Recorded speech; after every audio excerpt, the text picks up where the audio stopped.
Hello and welcome to the Easy Allies podcast. The podcast on a Friday, because I was at Dodgers baseball, baby. You reminded me, I actually have to rush to get this up as soon as I can. Yeah. Okay. And then I worked today. I had to I had to have someone stay for me. I was like, yo, can you cover my tables, man? I gotta go, hit the road. So here we are. We have arrived. We are Easy Allies. I'm Michael Huber, joined by Daniel Bloodworth. Yellow.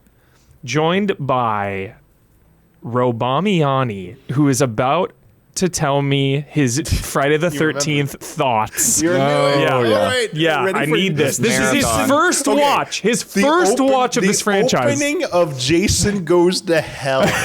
It starts in a cabin, in the woods and everything, and you think it's normal and shit. It's Jason stalking a girl, going in for the kill. Fucking umbrella cord, dude. Shit, flips away and breaks out the window, and then all of a sudden SWAT shows up, and then they put these spotlights. I'm like, wait, is this a movie? Are they shooting a movie within a movie? Is this and then they call in an airstrike. Airstrike on we got them locked in, sir. Fire now. And they miss it, coming in hot, and they blow up Jason with an airstrike. And it's it was serious. They all start so cheering serious. and stuff. Good job, agent. We got him. And I'm like, what the? It's wait, and what? It's in the heart, right? Real? Eating hearts and shit in that movie.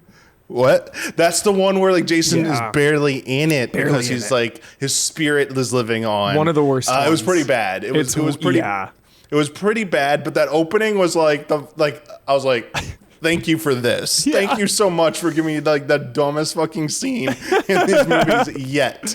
Are you done now, or do you have any more left? No, because I got do Jason X is next. And what about Freddy Space versus one. Jason? Then Freddy versus Jason, which is the canonical continuation. Yes. It ignores X. It continues As after it should. Jason Goes to Hell, apparently. I read Yeah. that. So, because, dude, that was the end. The end, dude. Some Marvel Cinematic Universe shit. Hand came out. I was like, wait a second, what? This movie came out 10 years before. Were they planning that for 10 years? Fans was like, wait, where's my Freddy vs. Jason for 10 years? They actually were. It was stuck in development hell for literally a decade plus. So cool. God, I love that movie. And weird rights issues. Yeah, Jason has the Ash worst Evil rights Dead. issues of all time. The book was in it. From Ash Evil Dead was in there. The Necronomicon or whatever. Yeah. I was like, what the hell is going on in this movie? Yeah. This is a crossover movie. I was so confused for a little while. That's sick, Damiani. All right, next week we're gonna do the final check-in, and you're gonna tell us your favorite one. Yeah, because it's X, Freddy vs. Jason, and then the remake. The remake has its moments for sure. It's got its moments. Yeah. Very curious. The remake will go if it's Jason the villain or if it's straight up gonna be the mother, Pamela Voorhees. Don't know. I don't know what they do. And making it all happen in the control room, Isla Hink. Hi. How you doing, Isla? I'm good. How are you? What was the last thing you watched? Oh, jeez. What did I watch? Possession the other day. Yeah, yes. Been watching YouTube videos. Nice. Troneries. Troneries. Nice. And we got Don Casanova. Waving there. Love it. Love the wave. And Gabby Montu. Oh, yeah. I watched The King Tide. King Tide, which is... You got to check that out. It's a little folk horror sort of. Oh, sick. Yeah. Wow. Yeah, I've never even heard of it, Isla. Yeah. Yeah, watch reaction shots to hear what I've been watching. Hell yeah. All right, friends. We're here to talk about what's new, what's news, and what we have been playing. Hyped to hear Daniel Bloodworth's thoughts on Keeper. Yep. Yes, I've seen some good initial buzz this morning about it. Yeah, out today. Yeah. Gabby and I have been playing Battlefield 6 a fair amount. We both finished the campaign as well. We briefly talked about that on a preview. When we could put the launch impressions up, but it was we hadn't been in real servers. Yeah. We were playing with a bunch of bots. Now, we both finished the campaign, and we both have played a bunch of multiplayer, so we're ready to dive in there. They're breaking records. Blood and I have been playing Little Nightmares 3. I feel like we're a little bit... Probably around halfway. Halfway plus a little bit. Blood has been also playing Reach. Yep. Not Halo Reach. Yeah, VR. VR Reach. Yeah. This is the Shuhei one, right? Yep, With there's the- one shoes on. Yep. Very cool. Dawn has played the Bubsy 4D demo. And I went in there and I took a little peek of when he was playing, and I was like, yo, this looks good. So we're going to hear the thoughts. And then also, preserving Resident Evil. We will be talking about Resident Evil being put on GOG and the PlayStation Store as well, like not too long ago. So, yeah. All right, Blood. Kicking it off with Keeper Lighthouse game. Tell us all about it. Yeah, so the newest thing from Double Fine, right? They were pretty dark for a while after Psychonauts 2. Yeah. Started to feel a little concerned for a while, even, because it's like back in the day, like before Psychonauts 2, it's like they would just put out all these small little things here and there, different experimental ideas, and we hadn't heard anything for a while until basically this year we found out about Keeper, and this is it's wild. It's world and the art style are so cool. It's somewhere between Tim Burton and Dr. Seuss, right? Tim Burton and Dr. Seuss. That is good, Blood. That is really good. I see it. I see this. Yeah. So it's it looks a little bit like a stop motion animation, but then some of the textures you can kind of see what look like 3D brush strokes. And then you have these crazy things like this giant snail thing. And God of War enemy, Blood. Yeah, right. But that's the thing, Huber. It's that's what I can't even get into the stuff that impresses me the most, because they did such a good job keeping the lid on this game that I will tell everyone, if you think that you're into this game, play it this weekend. Play it right away before these clips start getting out about the stuff that comes You heard later. it here, chat. Yeah. Right freaking now. Blood, honestly, top of the list now. Yeah. Yeah, because I played it take your word for on it. a Sunday, right? So it's it maybe not quite a one night, because I think after work you might have a hard time getting through it in one sitting. Yeah. But on a weekend you can definitely get through it. Cool. But yeah, you play as a lighthouse. So sweet. Such an interesting premise. Yeah. So this bird-like thing. I think they still call it a bird, but it's a bird with 4 legs as well as wings. Yeah. So I don't know, but its name is Twig. Twig. It lands on the lighthouse, and then the lighthouse crumbles over and then gets up and starts walking. Yeah. And so you start walking, and you start seeing, you kind of saw in the B-roll, once in a while you get these visions of this eye up in the mountain. And so that's the thing that's interesting, because it kind of reminded me a little bit of hurdling. Because hurdling was the same kind of thing, where you just kind of saw visions of this place in the mountains. Okay, I guess we're going up in the mountains. Mm-hmm. But without really since I can't get into everything, I will just say that this is not a game where you just slowly walk up cliff sides. Okay. There is a lot There more are mechanics that go on in this game. Yeah. And look at these overlooks, dude. There's a few So of these cool. really sick overlooks. Is that one of our favorite things in video games? Going to a vista and just chilling and looking out. I was playing Yote for the last couple months, and just so many spots. You just get up there and you're just yo, let me take a knee. Do you like when the game does the intentional camera work the pullback during it? Or Oh, do you, yeah, I do. discover something on your Damiani. own? Yes, sometimes. And I like when it does the cinematic pullback and then it puts you back in control. Yeah. I like and that. then here you see these little clam guys. There's a whole ecosystem of cool little critters throughout this. So you got these clam guys, you got the giant snails, you got some whale-ish kind of things. Nice. Crab Red Water. guys, and so and then with the lighthouse and the bird. So at first with the lighthouse, all you can really do is walk and aim your light around. A little bit later, you get the ability to focus the lamp. Yeah, here it is. So you want Hyper beam. So you can focus the lamp and do a stronger light. And then there's just so many mechanics with the light itself that I just wrote down a bunch of verbs here at some point, where it's Source of light. so you can make things grow, you can burn things, you can activate things, you can feed things, you can blow things up, you can shoot lasers, carve paths, And all just with the light, Just using the triggering light. different things. Yeah. And very cool. This footage has made me realize something about games that I'm ready to for it to move on, because it feels like something that the tech should be able to keep going, where it's you, the player, are stuck in place while the camera does its little cinematic move. Mm-hmm. For sure. You have to wait for the camera to land before you, and then there's like a second of nothing, and then you move. Yeah. I feel like games could stop doing that. Yeah, there's Like, definitely a little bit of that in this. Release for sure. the player controls like Yeah.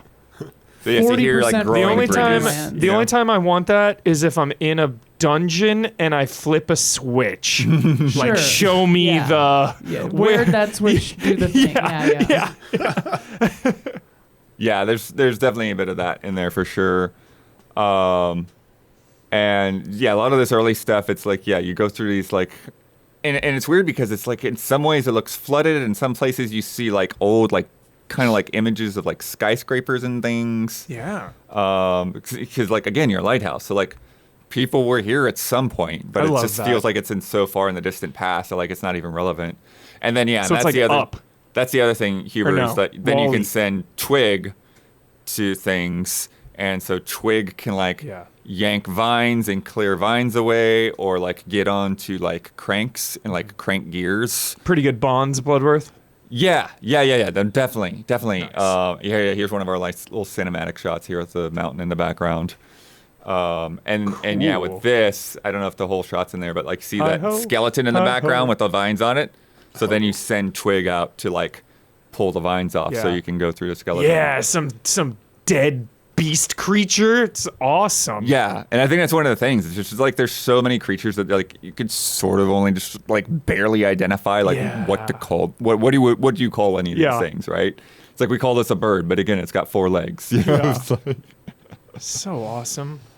Does it feel like a Double Fine game to you, or does it feel just like something totally outside of there? I mean, I think it definitely, you know, you feel that yeah. DNA. I that think vibe? just that sense of creativity and wonder, right? Mm-hmm. And yeah, here's these like carrot critters. Like I don't know what to call them. They just look like carrots to me, but they're like carrot birds. Oh, and that's the Those are thing awesome. that you can do with Twig too. Is like you can push the Twig button now and then to just like Yeah. emote at some of the other creatures. Yeah. Put the lighthouse in Astrobot, please. That'd be cool. Be a crazy bot. Yeah, there's the crabs. And then there's a part later too where there's like this clockwork town, Huber. Oh, yo, Clockwork is in right now. Yeah, so you have like all these little clockwork peoples, and in there, there's like kind of like there's like this machine in the middle that's like busted up, and so it's like it's messing with time. It's like sending out these pulses that like shift time, and so in there, like when you like activate like this, there's like a they're basically like day-night kind of thing. So there's like a sunrise and then like a full noon sun and then there's like a moon. Yeah. And by changing those and like you change the environment, but then also like Twig will turn from a bird into an egg when you go back in time to the sunrise. Whoa. But there's mechanics involved in that too, where it's like the Yeah. egg will like weigh things down or whatever. Does it get pretty complicated with some of the... I don't think anything is all that complicated Oh, okay. now. Yeah, there There are are just a ton of mechanics, but they're all like pretty streamlined. Yeah, like there's things that like Okay. you know they build on the basics again, like with like the clockwork things. It's like Yeah. okay, grab this crank, stick it in there, move that one to the side, move the other one in place. You know, like this one, like with the tree, like you have to solve 2 puzzles and then the Ooh, tree kind of a lets you South of pass. Midnight vibe a little bit. Yeah, South of Midnight definitely like feels like it's going for similar aesthetics. You know, doing its stop motion thing, and this kind of also feels kind of sculpted.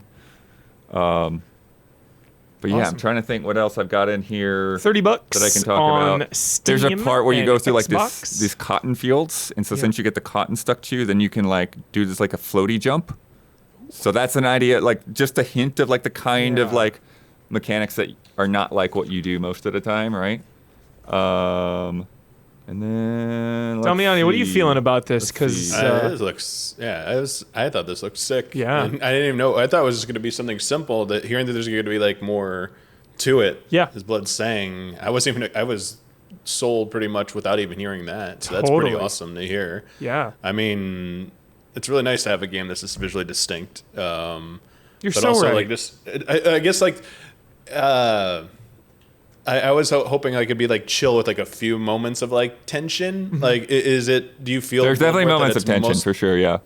do you feel it's mostly like a little bit more like laid back, or as you're progressing, is it getting like? Does it steadily like kind of like ramp things up, and you don't like have that kind of like carefreeness of like maybe the earlier hours or hour, I guess. Yeah, I mean, I'd say like it's a game that's, mostly like you're moving forward kind of game, right? Like you're not like there are parts that are a little bit more open, but it's like a big space where it's like, okay, find these things and then bring them over here, kind of a mechanic. So like you've got like a big open zone, but like you're eventually going to move on to the next big open zone, Nice. But it definitely escalates in ways that I was not expecting whatsoever. So I was pretty surprised by some of the stuff towards the middle and end of the game. How was the music in this? Because like Music is pretty cool. Yeah. yeah, Yeah, it's definitely. Oh yeah, here's the Clockwork Town humor. We love it. So you shine your light on that, and things go back in time, and this rubble clears away, and then Twig turns into an egg. So wild. Twig, no. That's really cool. And look at all these little guys running around on their unicycles. Yeah. Awesome. Keeper, $30. Yeah. Steam and Xbox. Yeah, and like I said, one day. One day. Yeah, good weekend day. Yeah. One Yeah. Bloodworth day, Sounds 2 normal perfect. days. wait, no, it's reverse. One Bloodworth day is more time than for us, right? Because Blood Yeah. takes longer to do games, right? Yeah, you might finish it True. faster than I did. True. I can't play as long anymore. I just get tired. Alrighty, Blood. Thank you for the Keeper impressions. Next up, Battlefield 6, shattering records. Yeah. Oh yeah, I was Did gonna it break put that in 100 there, million? but I think I put it in also this week. But yeah, it's got 7 million first 3 days. 7 All right, million. 93 to go. But 100 yeah, million. we'll swap Gabby in here. Alrighty. Battlefield 6 is here, and it has hit all-time highs for franchise sales during the first 3 days of launch, selling over 7 million copies and counting. Out of control. Gabby and I, we briefly talked about it last week at launch. We've since finished the campaign, which we only need to spend 1 minute on, honestly. Yeah. It was fine. It's not like the worst thing No, ever. it's inoffensive. It's inoffensive. It's just like so nothing. It's the most like nothing. I would say there's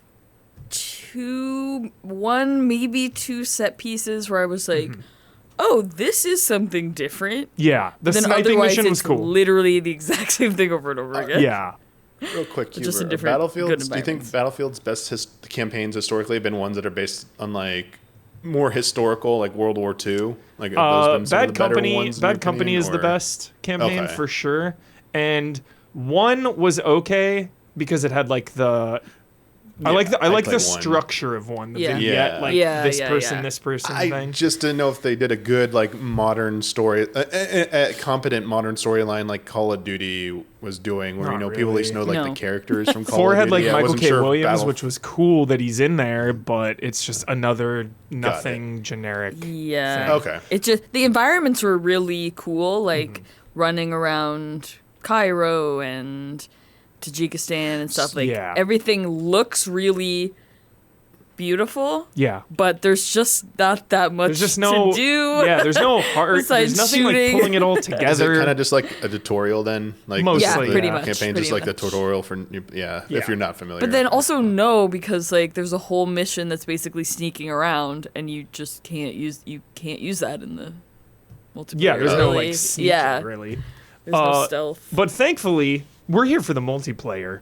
And Gabby, this is like you've played a little bit of Battlefield in the past, but mainly Yeah. this is like your first time you've really like dove This is my in. first time I think playing multiplayer ever. Yeah. Wow. Okay. What are your initial thoughts? It's really really fun. It all kind of already feels like sweaty a little bit. Like For sure. Battlefield can be sweaty.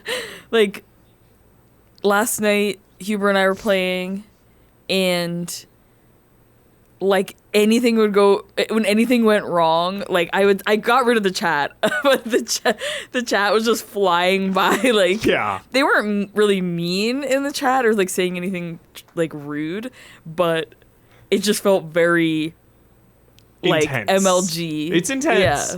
Yeah. But the beauty, Gabby, and why I've always loved Battlefield is because Call of Duty, you really live and die by your own kill-death ratio. So it's like, all right, if I'm just not killing people, I'm not really contributing, and I'm just like bad. I'm bad for the team. I'm doing bad. Everything not good. Whereas Battlefield, it's like maybe I'm not getting a lot of kills, but I'm like defending this point, or I'm like sneaking around and like capturing this point, or I'm like destroying a sniper's like spawning recon node so they can't like spawn in like type objectives. Yeah, so I'm contributing in so many other ways, and I think for a lot of people, especially if it's like your first time jumping into this series, I think that's really encouraging, and that's a good thing to keep people engaged and to get them in there instead of the relentless pace of like spawn, die, spawn, die, spawn, die. It's like, okay, let me spawn in the back, like kind of try to maybe, there's not a lot of action over here. I'm gonna go this way. That's and try exactly, to get this exactly. And I was like switching back and forth between a couple classes, and like I was like, okay, I'm gonna try to spawn here this time and like get in the action, and then I'm gonna spawn way back here and do some sniping. Like it's Or if you're doing horribly, like I'll be like a medic, and I'll just like just like yo. Find people who are bleeding out and, paddle them. Yeah. The vehicles, Gabby. I think this is one of, like, the founding pillars of Battlefield. Yeah. Obviously, it's destruction, large team battles, and vehicles. How are you liking just the multiplayer scrum of vehicles clashing into one another? What's your take on that?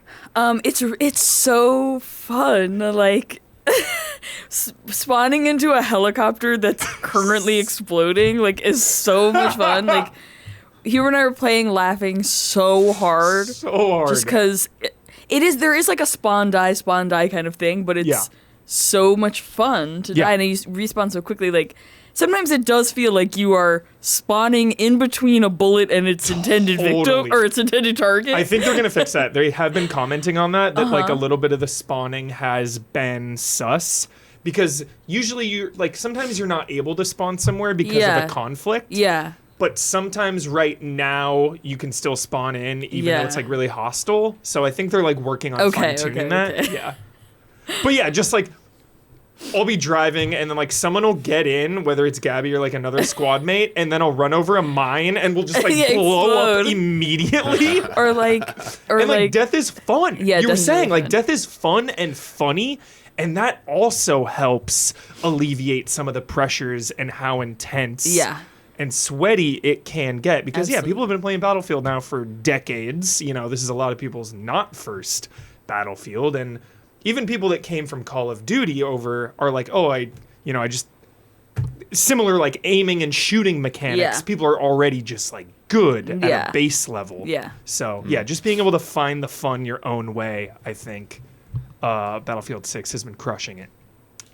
What are your thoughts on the maps? I know New York on fire can kind of be disturbing. Gabby. Yeah, I just don't. It stresses me out to have like. Destroyed New York, but it's still a really beautiful map. Yeah. And it might be my favorite map. It is cool. I like the urban ones for sure. Yeah. Here's me panicking, always accidentally meleeing. Classic. There's 9 maps straight away. I think one is coming pretty soon, and then another one after that, which I think is really solid. They seem like enormous. They feel really fucking big. They are big for sure. You can change the mode like we did a team deathmatch, and that kind of sections off a bit of the larger map. It kind of shrinks it down into one location. So there are already just a ton of ways to play modes-wise, and depending on what mode you're playing, that can change how the map feels as well. So it's 9 maps, but it does feel like even more because sometimes you're in an entire other area that you never even saw on another mode or something. I mean, we played I don't know, 15 matches total. And I never felt like, oh, this is the map I hate. Like, that never came up for me. Like, sure. I know there was one map you were like, whatever. The like ridge one. Oh, yeah, I didn't like that one. People like sitting on the rock sniping. Yeah. It's really crazy. But it's also, It's not. they all have their redeeming qualities. Exactly. Because like, that map is kind of growing on me actually, because there's like 2 ways to go of points, and one way there's like a capture point on top of the hill. Yes. And people just snipe there, and it's But crazy. you can also, there's like some cars or something you Yeah. can hide behind in the other direction, and you can snipe at the at snipers. them. Yeah. Or you can like just try to charge Sniper up the duels. hill. Yes. Yeah, Damiani, a lot of sniper duels. And then if you go the other way, it's just like there's like a couple buildings on that side. So just it's so fun just like figuring out the maps and having all these different types of encounters depending on what class you are, who you're with, what points are held, what vehicles there are. I mean, it's always just so dynamic, and that's, you know, one of the biggest strengths of Battlefield for sure. Are they going to add any classes? They don't usually. They just had like guns and stuff. Okay. 2042 was a little weird. I think they did add like gadgets and classes, but they're But that's the avoiding feature. that with That's 6. They're 2042. keeping it chill. They're keeping Yeah. it classic. So, yeah, Battlefield 6. It is here. The campaign not so great, but it's The campaign whatever. is just like really mid and kind of. They just don't really make an effort to, like, clock you into what's going on in the Yeah. story. We both finished it, and we we were were like, like, "What?" happened exactly? Yeah, like, what were we no. actually doing? Right. Who's whom? Like, who? Like, when you first see the cutscene, I was like, oh, this must be like a flashback or something, because Yeah. I don't understand what's going on. Yeah. This isn't explaining anything. Yeah. And then when the story ended, I was like, oh, that's weird. I thought the story was over. And then the credits started rolling, and I was like, oh, okay. I don't really understand what happened there. Yeah. Yeah.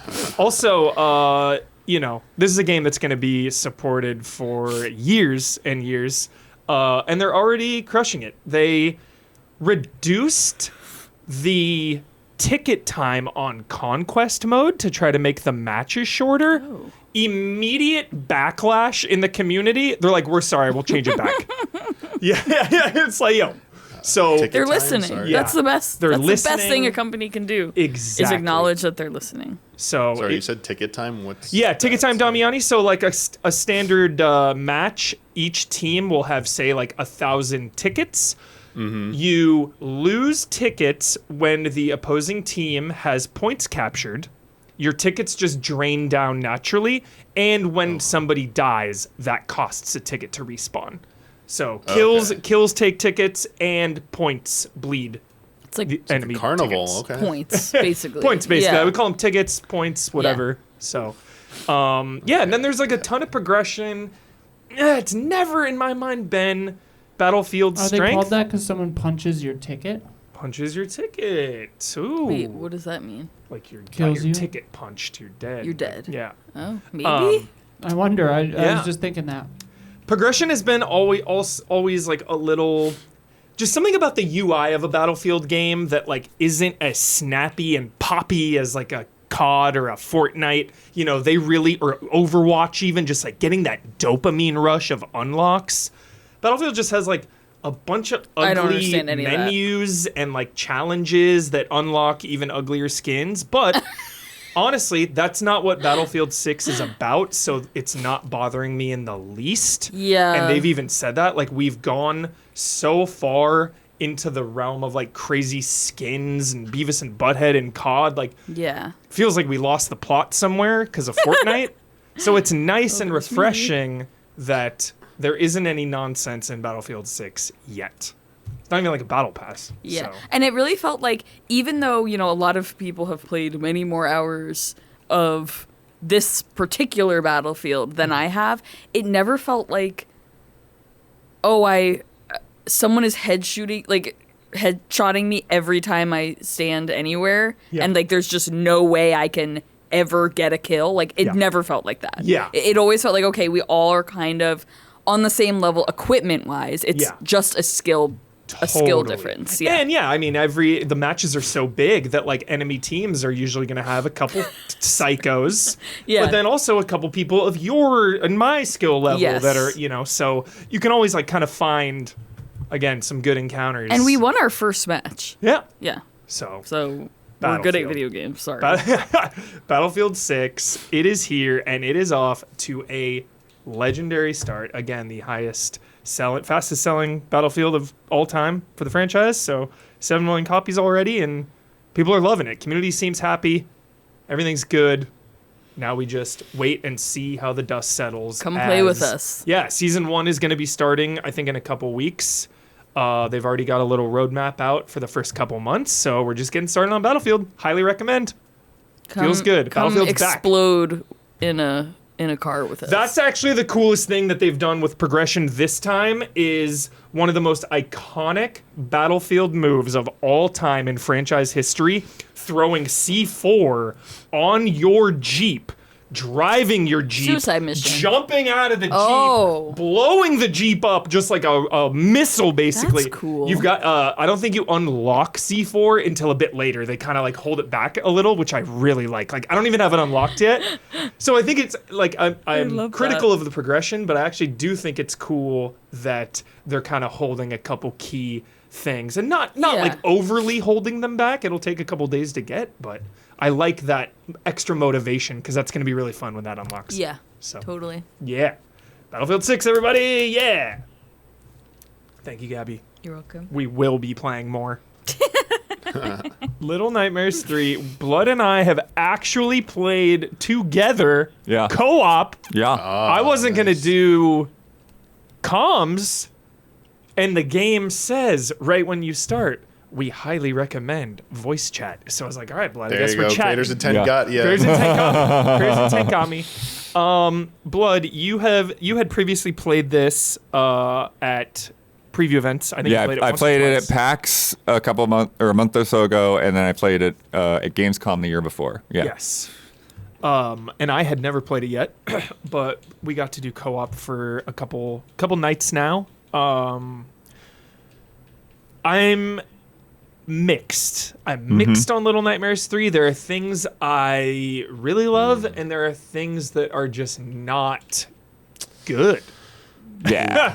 Yeah, but there are also things that are really good that I love. But yeah, you want to start us off, Blood, or you want me to take I want it you away? because I've given my take, so I want to get Yeah. your take for sure before I get in there again. Yeah.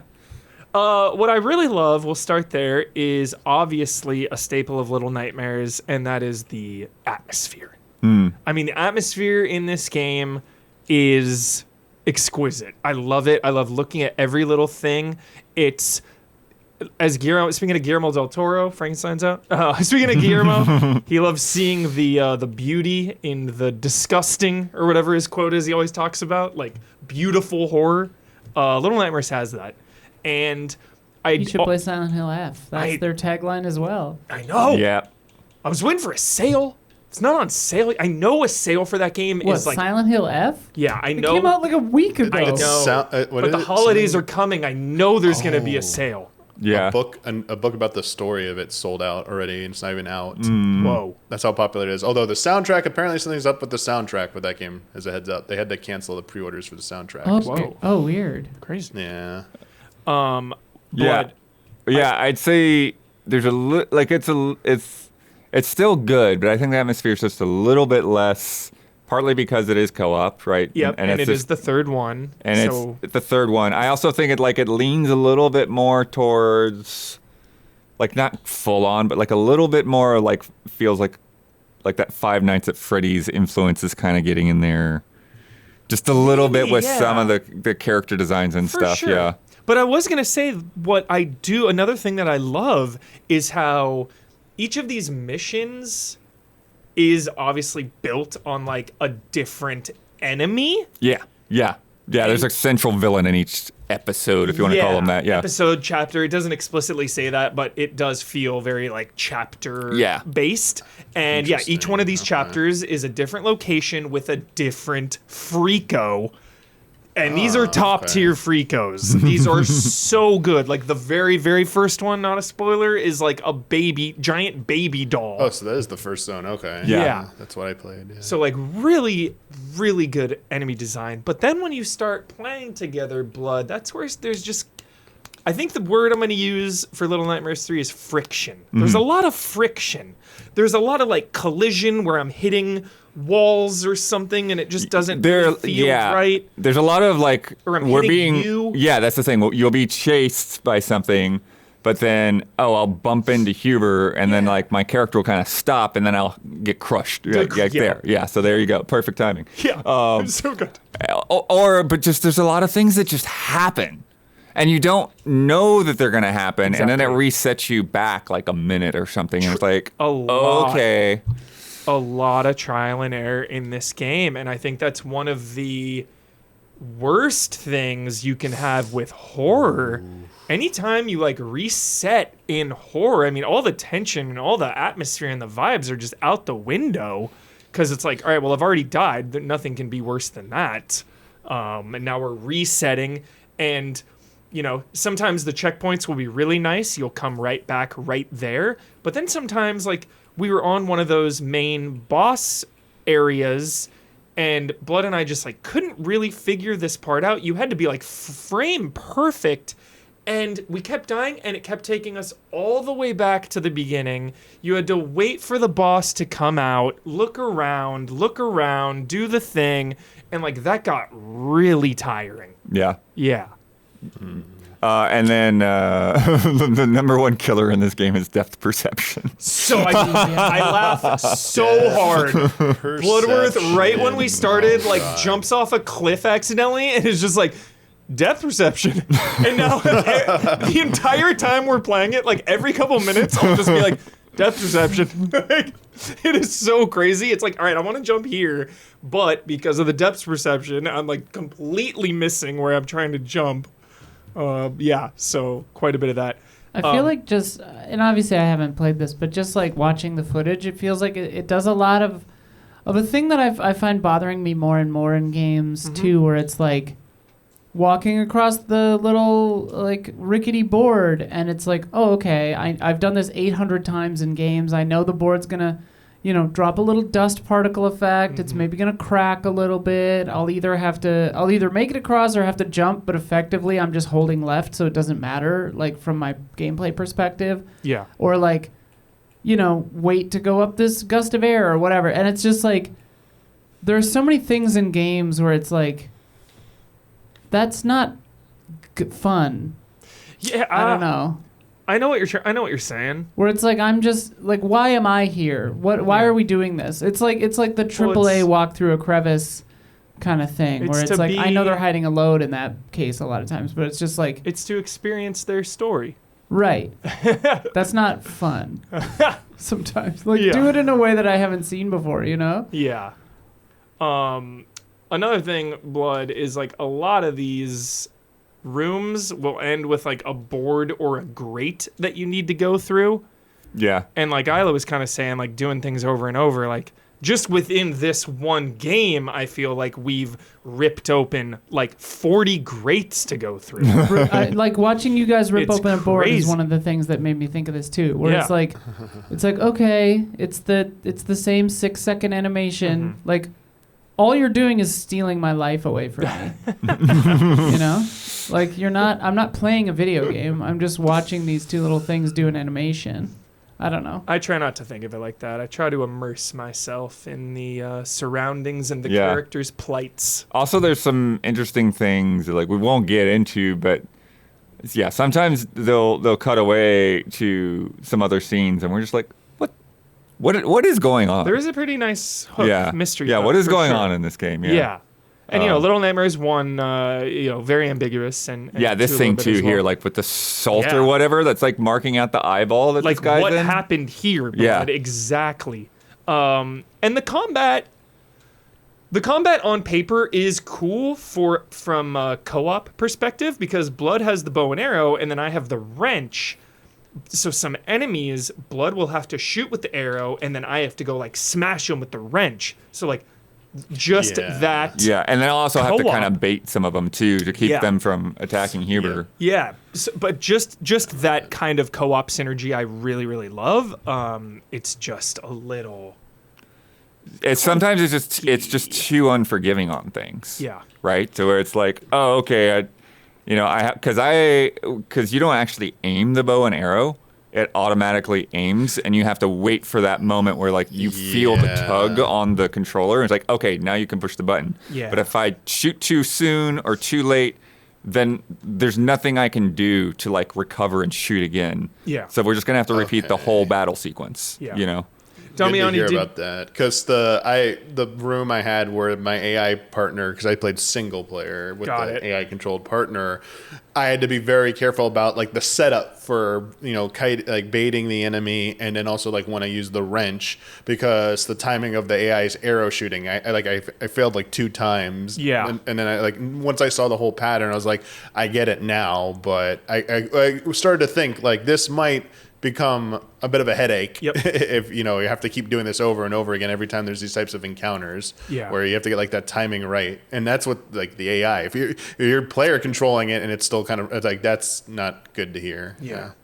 So And like right now where we stopped, we're just in an area where like we've wandered through like 3 hallways and so many rooms, and we just do not know we're actually stuck. what we're supposed to do. Yeah, which I usually love. That is cool. Blood and I are like, where do we even go here? What's even going on? Yeah. Huber had to go to bed. That's where we're going. Yeah. Like, dude, I got to pass out. Blood doesn't sleep. Love it. Damiani, have you played Little Nightmares 1 or 2?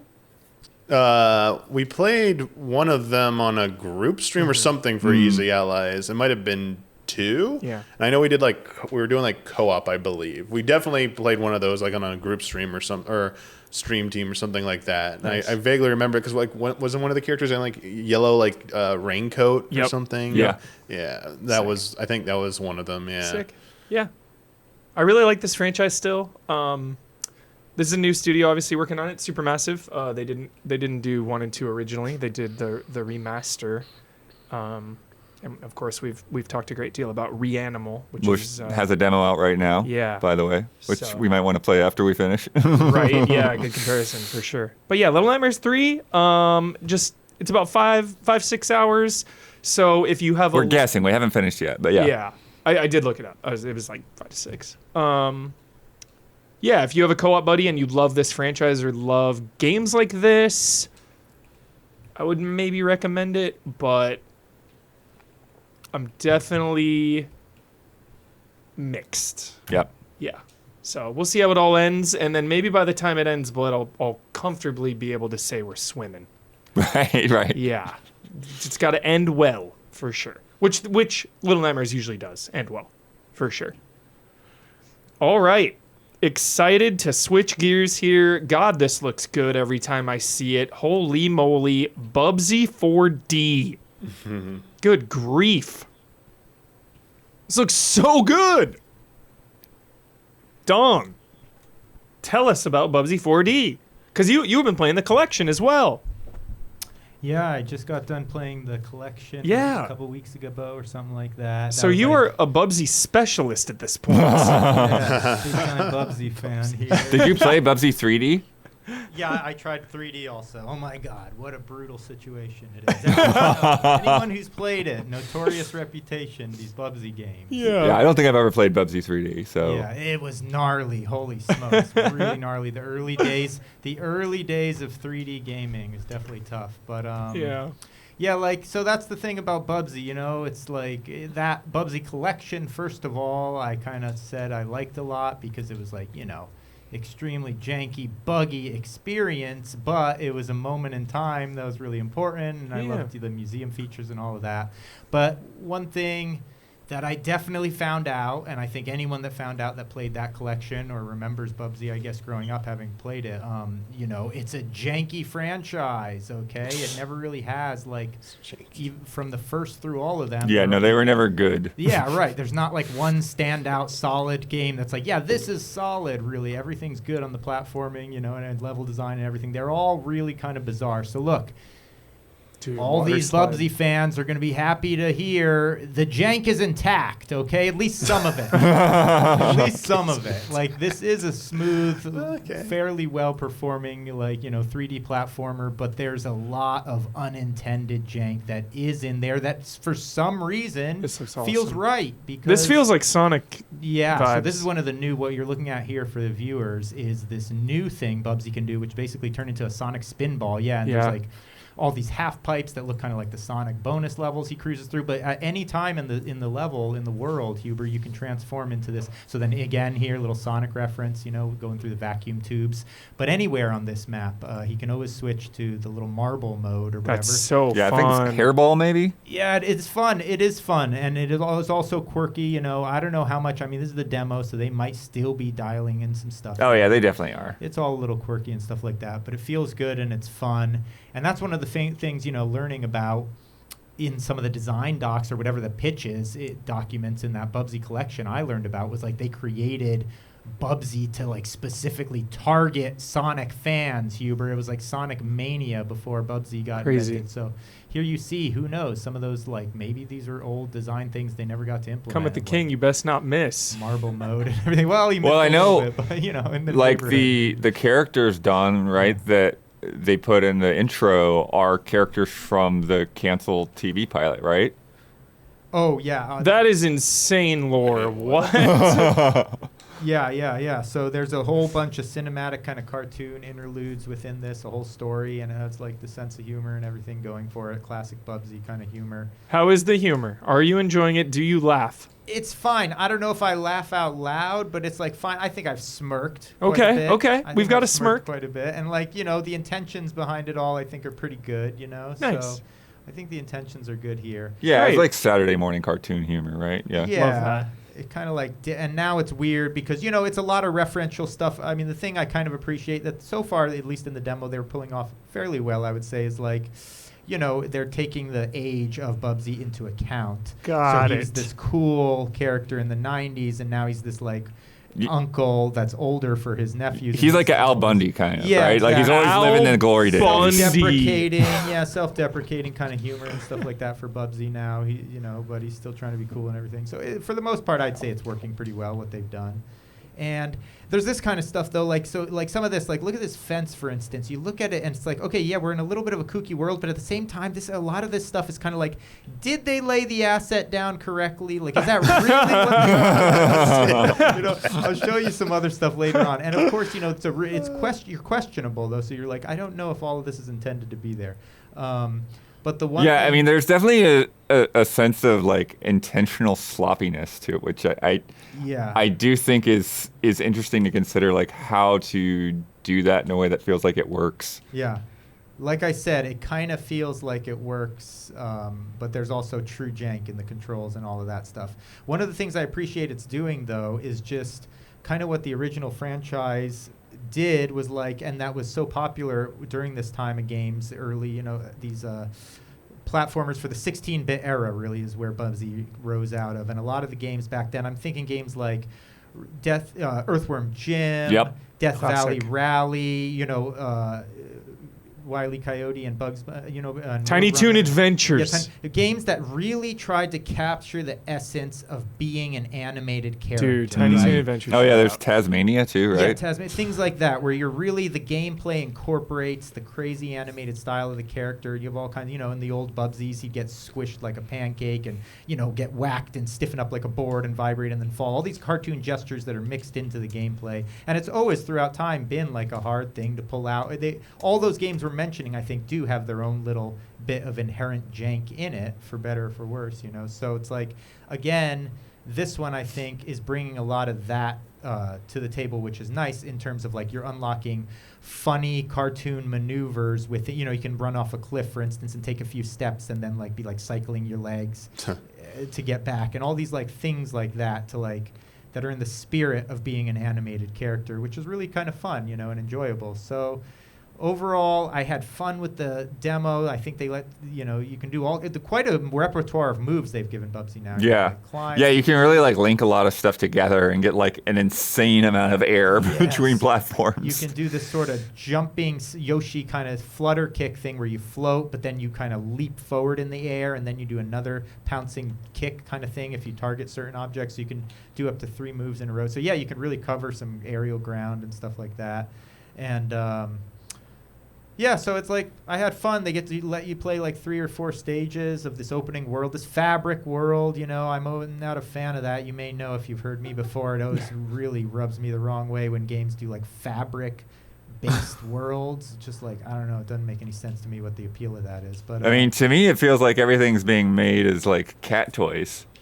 I guess so, yeah. These are all like big scratching post type materials and stuff like that. It's kind of bizarre. But yeah, this one, it didn't bother me so much for whatever reason. Yeah, I mean, the thing with this is, I mean, I think the games that you're describing tend to like try to make like a photorealistic fabric, and in many cases, and in this, it's like it's fabric, but it's a cartoony aesthetic. Right, for sure, yeah. And the whole game, I think, just is like that. The nature of probably, their budget and all of that kind of stuff. Maybe, who knows if they would have taken it further. But, yeah, so you're collecting these yarn balls, as you can see, all like that. They have a bunch of moves you can unlock. They've got a whole bunch of, I think earlier we had the clip, a bunch of, like, outfits. So you see, you can kind of see as I'm playing there, him getting caught up on, like, you got caught on the edge of that. And look at this lace. In a second here in the gameplay, you're going to see this, like, lace thing. I forget what you call those, kind of like some kind of tablecloth material. Yeah, doily kind of thing. And just, you can tell it's, like, it's not lined up right. So I'm not trying to, like, like, nitpick here or anything like that. But there is a little bit of a feeling of a rush job that happened, or maybe they're tuning this stuff up, and this is just the demo.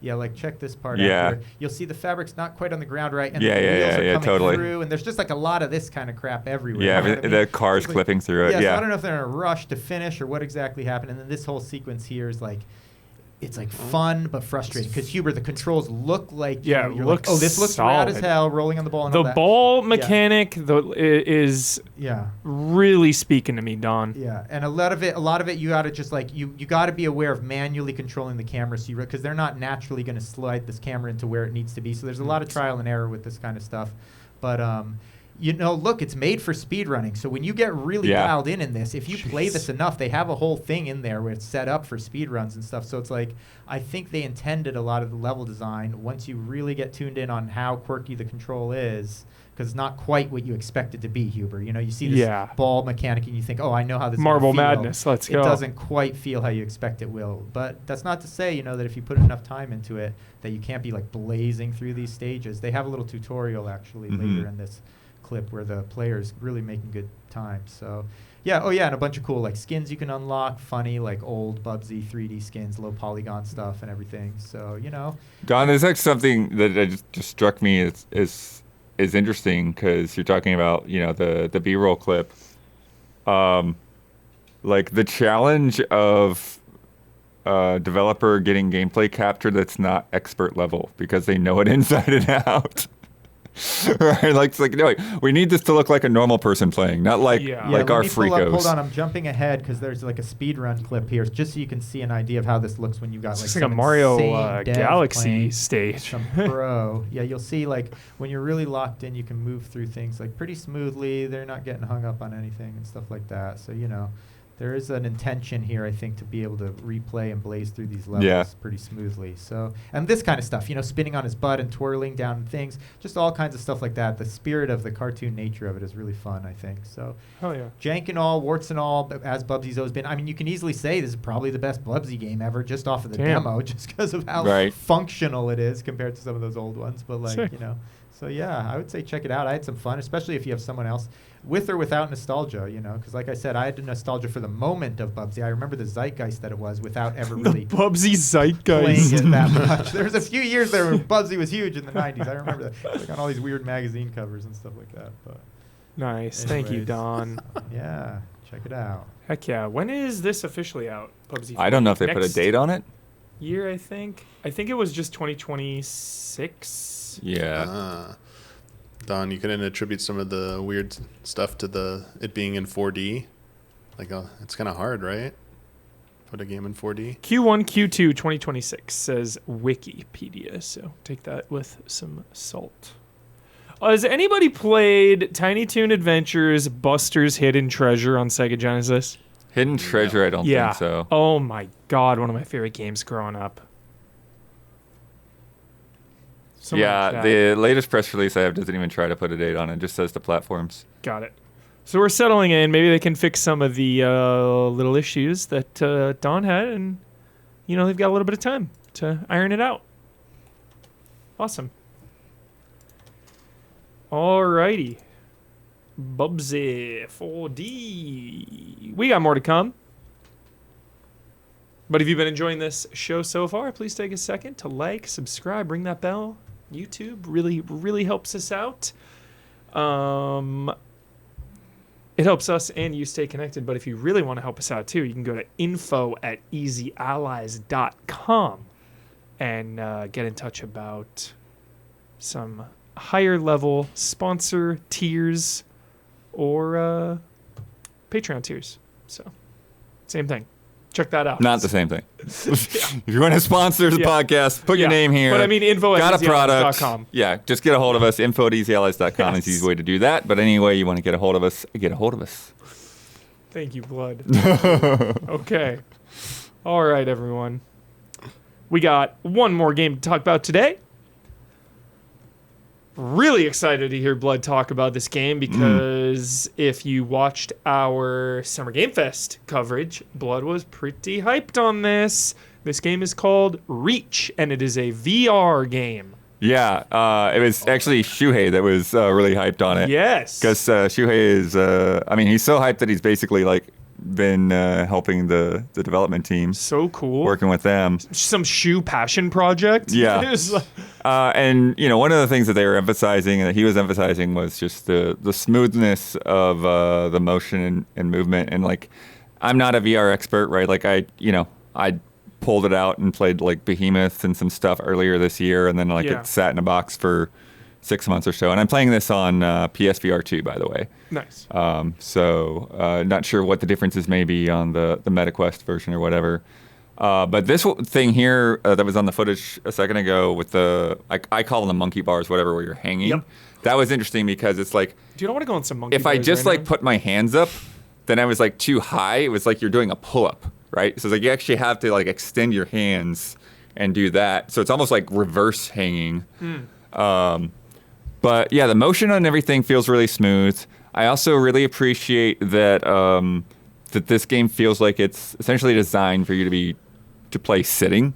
So sit on a couch rather than standing up. Because I always get kind of disoriented a little bit if I'm playing a game where I'm standing and then I look where I am and I'm facing the wrong way. Yeah. Or the cable's getting twisted around my feet or something like that. Here's Stealth Kill, Huber. So rad. These robot things are they have a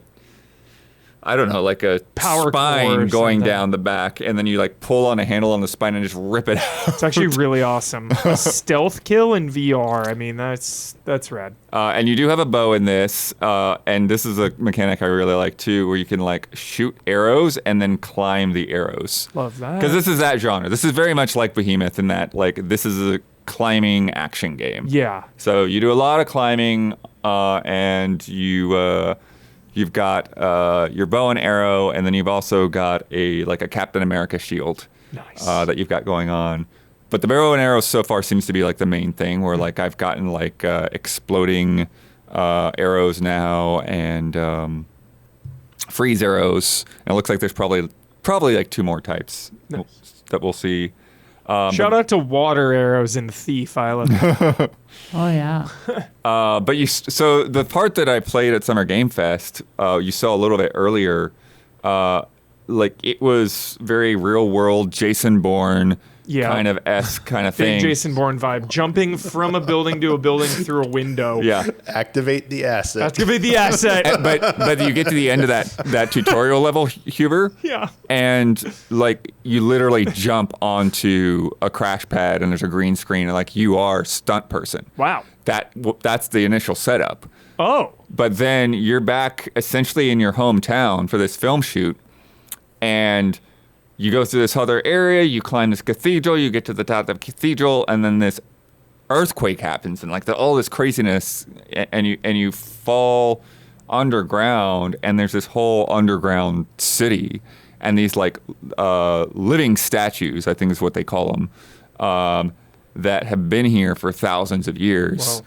And I'm getting Assassin's Creed vibes. And here there's this too, like and there's this animals. villain that's trying to break out, and that's what caused the earthquakes. God. So you reactivate like this kind of curator character, and they kind of guide you through what you need to do through the underground city. So like, yeah, you're working, some basic stuff like, okay, go and like find these fuses and bring them back, and then you can get through the gate and all of that kind of thing. Yeah. And then there are these jump pads here, Huber, so that like you can get like a high jump. The jump motion is interesting, and in that I like it, but it's also one of my pain points and frustrations, because there's like, as smooth as it is, there's still quite a bit of jank in this game. Yeah. And so theme of the podcast, jank. Yeah. For sure. But I mean, it's the VR jank, right? It's like the stuff that like VR hasn't fully moved past yet. And so your jump motion is like while you're running, and then like you do a quick flip up with either of your hands. But sometimes when I'm just climbing, all of a sudden like that jump trigger will go off. And so I'll like jump off of what I'm climbing on and like fall down. And there's like one section that we were showing earlier where it's like I fell a couple of times, and it was like a really long section where I like had to like circle my way around. And it's like, oh, come on, man. Yeah. And there was another point too where I thought I had soft locked the game because I had gone through like this really kind of awkward space where I was like in the air, but because I was basically, it was like you were squeezing through an area, so like you weren't gonna fall even though there was nothing below you, because you were like pushing this against the walls. Yeah. And then I got to this platform on the other side, and they had a tutorial about like grabbing the bugs to create your fire arrows or whatever. And then there was nothing. And I'm just like, where am I supposed to go? And so I like tried to go backwards, and like nothing I did would allow me to like go backwards really. And then I saw like, okay, well there's a ledge here, so let me climb the ledge over to this window. But every time I would climb the ledge over the window, then like the game would start freaking out. Like my polygon model of my hands would like stretching out, and like all this like weird noises were going on, and then I would just fall off the ledge, and I'm just like, and so I'm like, okay, reloading over and over, and like, maybe if I shoot something over here, man, if I try going over here, man, maybe I'll do that.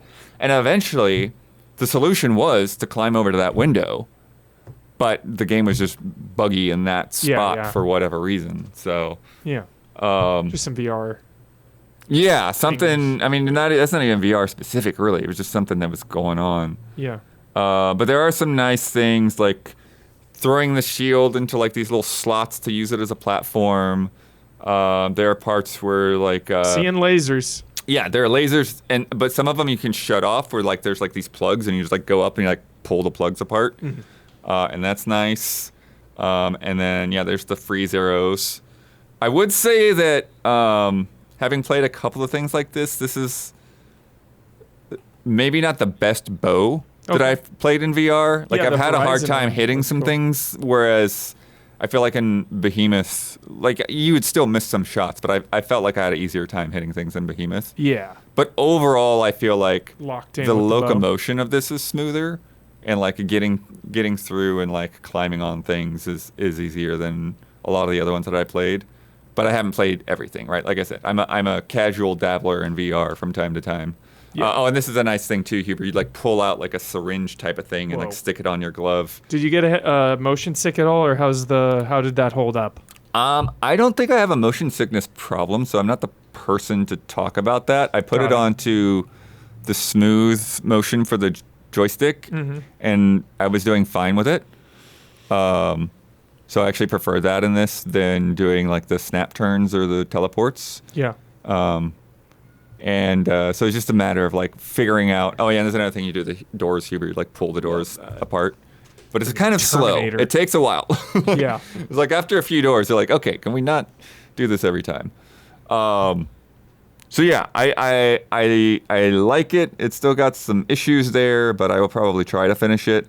I'm just still like, the thing for me is just the physical wearing of a headset starts to wear on me. For sure. And so after 30 minutes, then I'm just like, I gotta stop. Take a minute, I gotta stop and let my head breathe. Stay hydrated.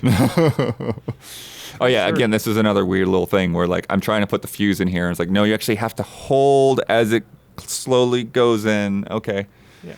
Just learning what it's expecting of you. That's one of the trickiest things in VR, kind of like with any other motion controls. It's like, what do you actually want me to do right now? I did get better. Remember the thing I kept failing at Summer Game Fest where you like have to do like the sideways shimmy? The shimmy. I'm not 100% on it, but I'm better than I was. So. Nice. All right, that was Reach. So. VR game. VR is still cooking. Not slowing down, really. I mean, I think it's slowed down. I think it's slowed down. It's slowed down, but I think it's slowed down. Slowed down, but we're still getting like full-on games, which is pretty crazy. Yeah. Like the Batman game and the Alien game. Mm-hmm. Need to play those. You definitely need to play the Batman game I because they know. send you a whole freaking quest for that. Batman so. and Alien, two of my favorite things ever. VR games, I gotta play them. All right, this is sick. Preserving the original Resident Evils. I'll clap for that. Yeah, wait till you read the quote though, Huber. I know. We have quotes here. All right, this week in the game business, Chris Dring spoke to the team at GOG about their efforts to preserve games, and they shared a surprising quote from Capcom. I guess not from Capcom, but about Capcom. Yeah, about Capcom. Now this is GOG talking here. GOG talking about Resident Evil. Okay, good. Yeah. Capcom were like, we have all of those remakes. It's already the superior experience to those games. They didn't really see the value in bringing back the vanilla versions. It took a lot of convincing that there is an audience that has a lot of memories about those games and would love to experience exactly the same game again. Thankfully, we were able to convince them. So That's wild. that is wild. Capcom's like, no, why do you want to do that? And it- but who, it's- who cares about those old games? It's not the first time I've heard something like this. Right. I have spoken to devs that I can't say who, but I've spoken to devs about porting remasters of their old games, and they more often than not they were like, yeah, they're usually not as good as you remember. It potentially can damage the brand, and why not just keep it in the past where everyone's memory can just kind of relive it. And it's like you need kind of a champion to really spearhead it. There's just all these other factors, and they don't see the importance like we, the consumer, do. Why do you want to read Shakespeare? We got new books now. Yeah, Like, right? what? It's like- Why do you want to watch old classic movies? Like, why do you want to watch that? What old classic movie? We make newer movies. Like, no. Yeah, or I mean, yeah, or like a remake. Edgar of Allan any Poe? movie. That guy It's like, died, right? You can't have the original movie anymore. It's like not available. You Yeah, have to what watch do the you- remake. Why do you want to watch the original Total Recall? We have a perfectly good remake. Oh, great example. There it is. Why do you want to watch Like, the Mars is original only good in your RoboCop? memory, Yep. Don't worry. War of the You don't need Worlds? Mars. Or, No, Spielberg's is sick. Yeah, no, but that's not the one I say. Oh, the Time Machine. The Time when Machine, they redid the Time Machine, I'm yes. like, no, dude, that ain't Yes. it. That's not it, man. Yeah. Well, thankfully, GOG got this done. Like, again, I will clap for that, GOG. Preserving games is more... It's nostalgia is obviously a factor, and it is fun for fans who've already experienced the game to go back and play it. Cool. But it's even more important for history. Yeah. For the actual just preservation. Like, old games, to me, will always be important because it's where we've been. It is all the games now are just being built on top of years previous, and I think, especially for a franchise like Resident Evil that is still going in the modern times, Yeah. I think it is important to see the journey of the franchise, going from Resident Evil 1 to even 2, and it's like seeing the technology evolve. It's just so important And like, as how a many fan of the industry. how many to people experience out that. there are like in their 20s right now? Yeah. Right? They didn't have a PlayStation No. or an N64 to play that stuff when it originally It's came about out. access. Yeah. There you go, Hubert. That's like the thing. Like, That's what Gabby says. You restrict this access to people who you won't have that viewpoint of being able to compare. You know, and you said the journey, and Yeah. like, you know, just for like comparison, there'll be less voices who can tell you like, oh, well, this is an evolution of this, and while that's not needed to validate like an experience of playing the remake, like obviously you can just jump into remake and ignore the original, Of course, and like it, and like that's perfectly valid too. But the harder you make it for people that want to experience the original and see that evolution. And it's like just the company's making it harder because they're like, no, just play the new version. You don't need to play the old version. You lose out on that. And then and right now, like in our context, like 10 years ago, like when these remakes started first coming out, or sorry, I'm talking about GameCube Resident Evil 1. Sorry, like more, like which 20 years ago now. I know, crazy. Like that discourse was going strong, but as we move further along in time, that discourse is going to be pushed to the back. And you need new people to come up and like talk about that and remind us of that. And it's just, you know, it's one of the many reasons why I also get a little like, I understand like their thoughts and, you know, their feelings, the developers, about why they maybe don't want to revisit their older work, because for them it's more personal, right? Like they might have felt like good about it, but as time goes on, maybe they're like, I feel a little embarrassed about it. Like I see the flaws in it. And, you know, sometimes artists see that. Yeah, I mean, that's the thing, right? Like a video game's never finished; it's just shipped, right? Yeah. They don't want, like, I'd rather not have that one come out because, like, it is what it is. Or they'll be like, there are ways to get it. You just got to spend a lot of money. But, you know, we know how well that usually goes, right? Yeah. Blood, to answer your question, there are a little over 2.3 billion 20-year-olds. People in their 20s, I mean. Nice. Also, apparently it's officially GOG now, not GOG. I still hear people say both ways, so it's fine. I mean, I'm just saying, you all say ROG. ROG and GOG. We're rogging and gogging. Which should be ROG by this logic. Googe. You bastards. So I'm going to hold you to your own it's definitely shit. been GOG for almost 10 years, but yeah. So, and just speaking for me too, I feel like playing old games makes me just appreciate so many other games and just the industry and tech and just so many things. It's like watching old movies. It just like builds my love and you know, gives me just more to love about the industry, I guess. And you know, it makes me not take modern games for granted too. Sometimes, you know, you'll play an old one, you'll be like, oh yeah, this isn't as nice as I remember it from back then. Like, oh, maybe I've taken this element of game design for granted in the last couple years, like, you know, with load times. Oh, now, yeah. Like, yeah. So just things like that. Checkpoints And just like auto-saving. Yeah. Like, yeah, just, you know, accessibility, just so many more options. Like, yeah, it's so funny playing old games. Like I was playing Jack and Daxter earlier this year randomly. 10 out of 10, shout out. And it's always so funny because you go into the options and there's like 3 things you can change. It's like, do you want invert look? Do you want master volume up or down? Like, that's it. That is right. only settings you can change. So, thank you, GOG. Here's some more quotes from him, too.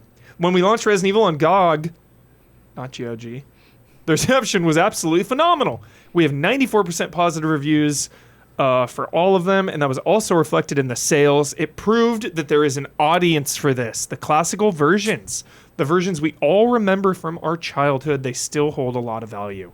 GOG often doesn't work with the original source code of games. It's also less focused on remastering titles for a modern audience, and instead likes to re-deliver that original experience that is good.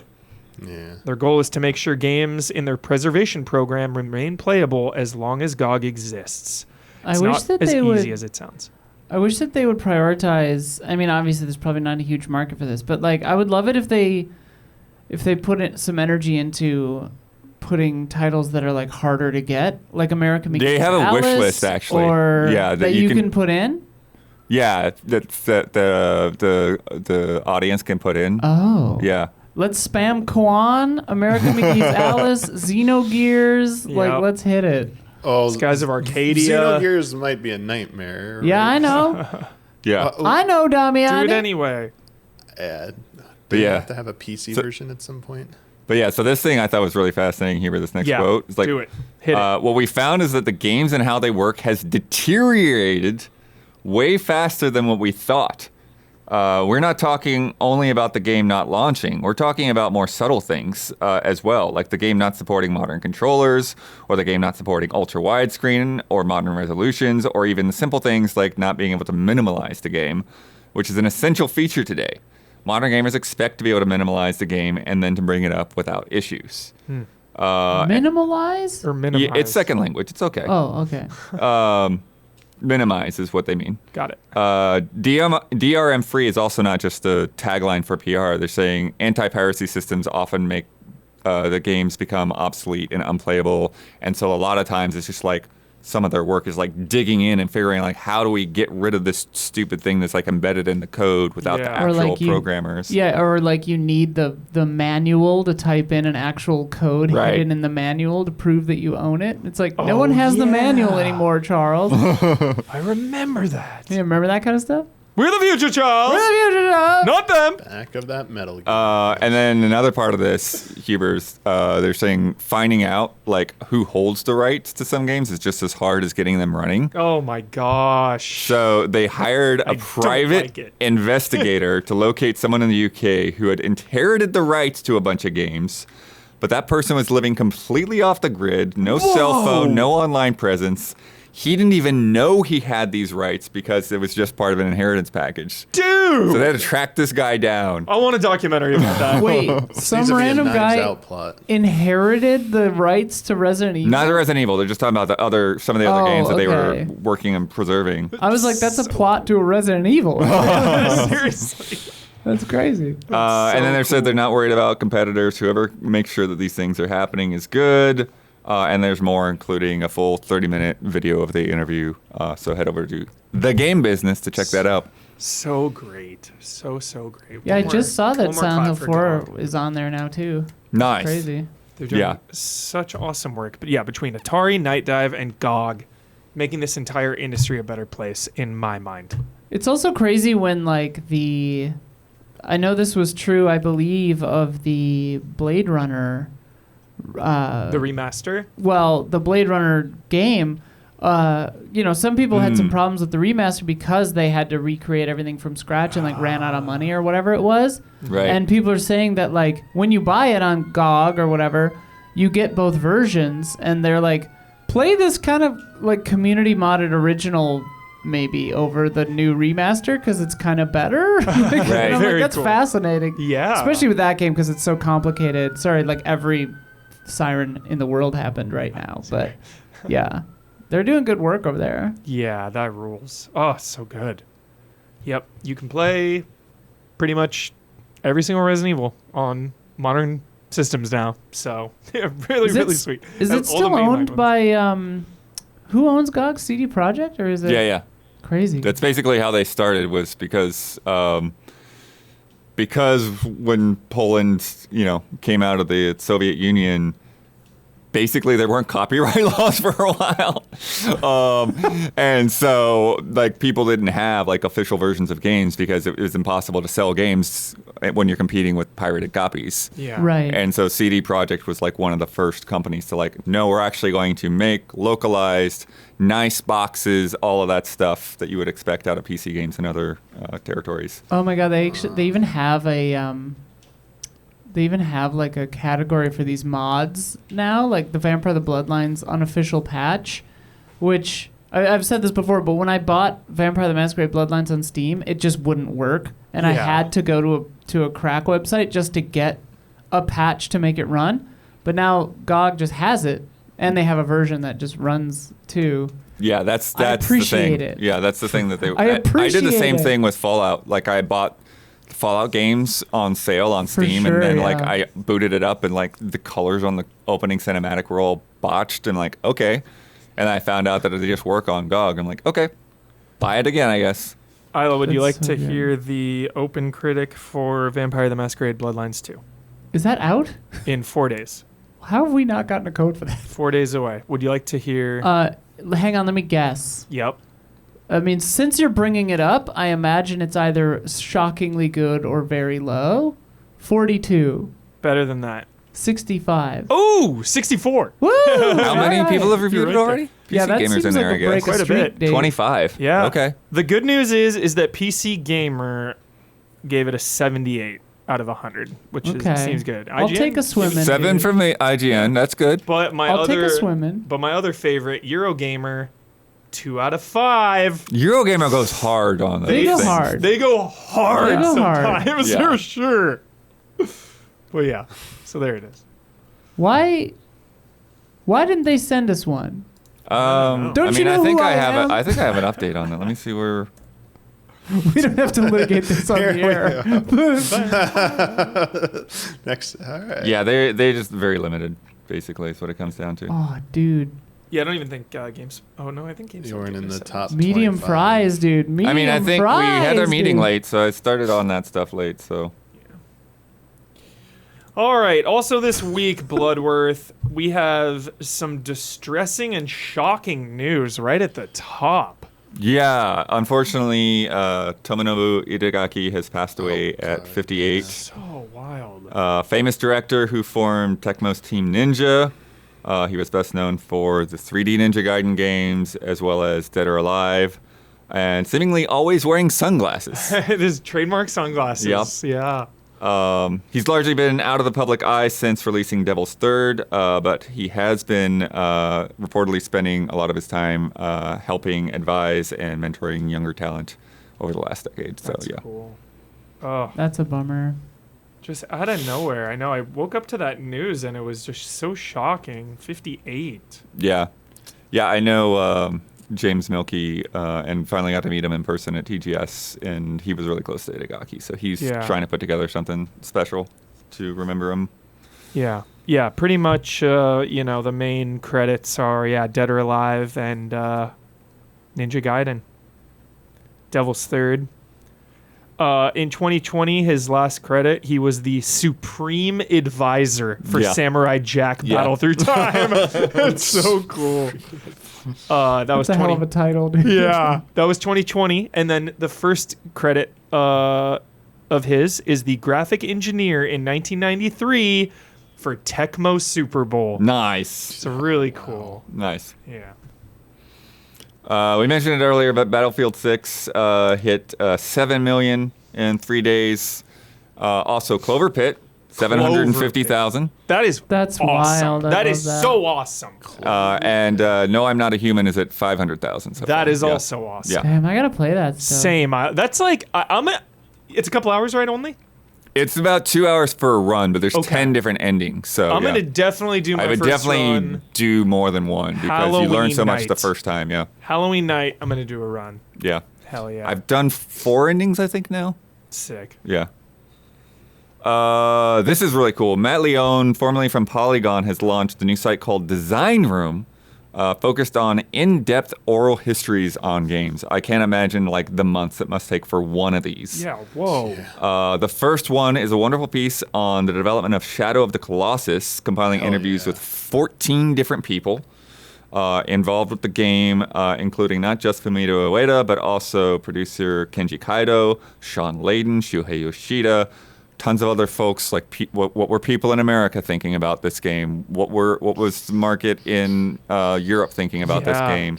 Like Gothic. The game Gothic. I was learning about how big it was in Europe when it came out compared to America. Yeah, but they're just talking about like the Fascinating. people that are like green lighting and like giving the okay and like demoing it to them and that kind of thing.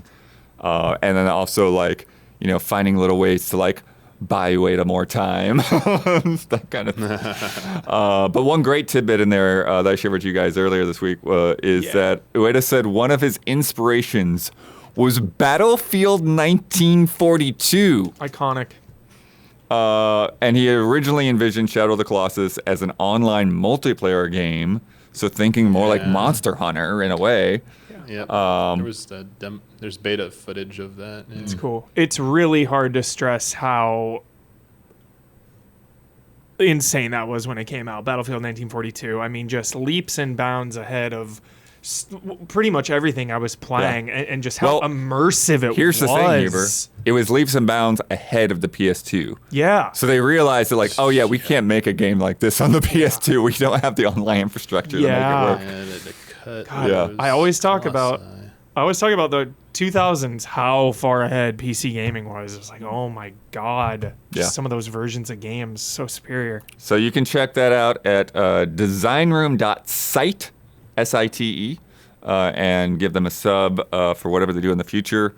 Also, if you support them, they have like additional like side interviews and stuff. They've got like stuff in there about Last Guardian. They've got like the full extended interviews, so that because when you read the piece, it's all really well like put together. Where like they're weaving the topics together, kind of like I did with Backtrack. So you talk to Sean Layden and Ueda and like all these people about the same subject, and then you put them together, so it's like actually creates a story. So it's really nice. That is nice. Blood. I love that.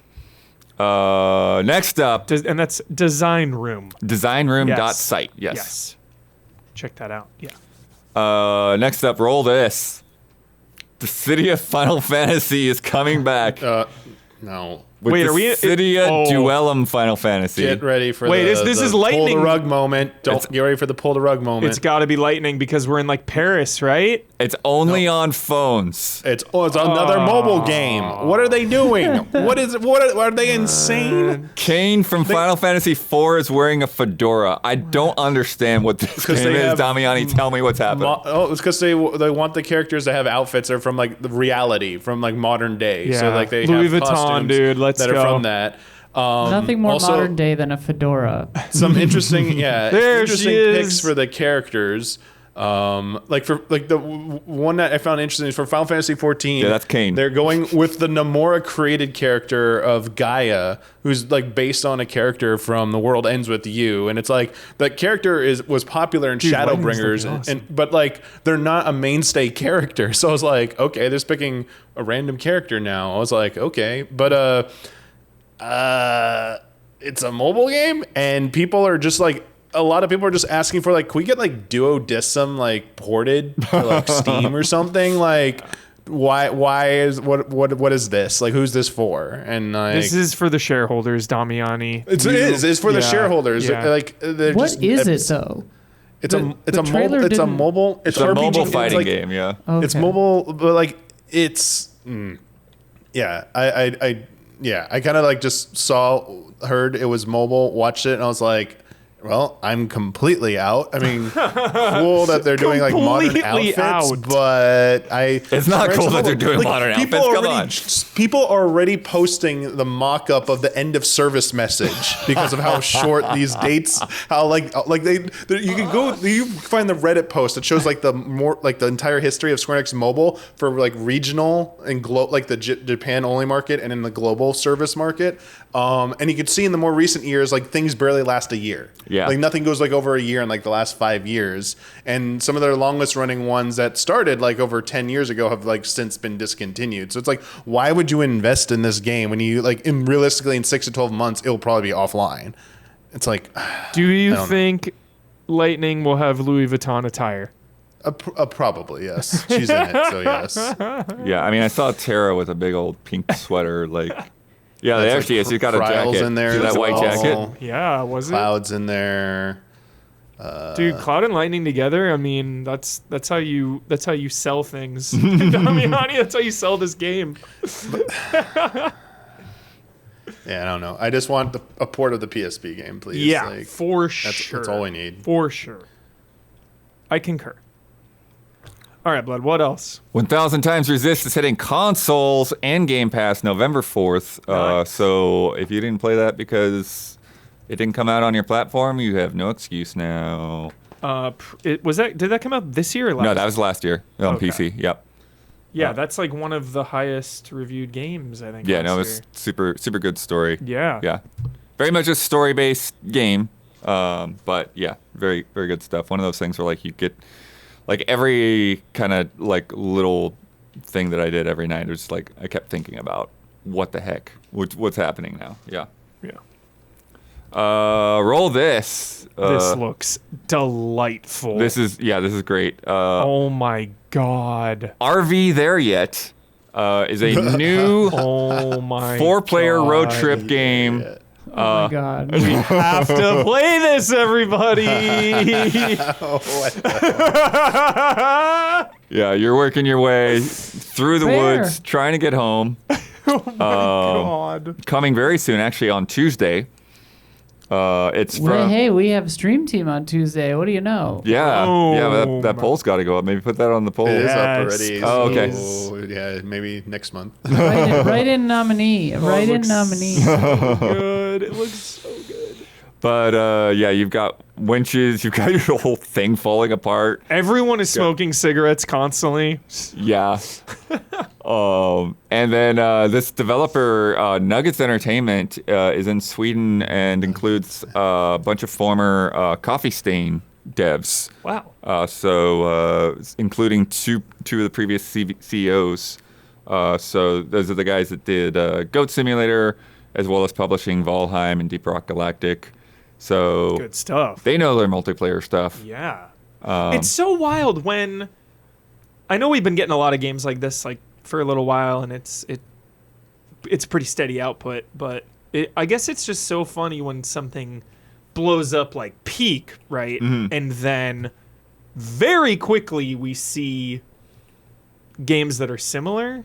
Right. You know, and it's like, well, how long were they making this? Like, Yeah, it no, had I to mean, they have had been making this before Peak came around. Like, yeah, but exactly. It's just um, interesting. Like when one blows yeah. up, I guess you just start to notice the similar ones. I mean, Corporate espionage. I think, Lethal Company is really where it started, course. and you saw some of the like quicker things that came out, which were basically just more Lethal Company. Yeah. But I think that probably these guys and obviously the Peak teams. Yeah. They were saying, okay, well, what else can we do rather than just like making the same game again? What else can we do with 4 people like cooperating like this? So.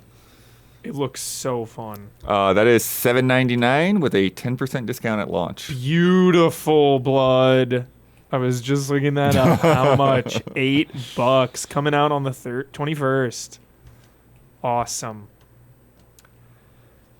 All right. I think it is time for Love and Respect.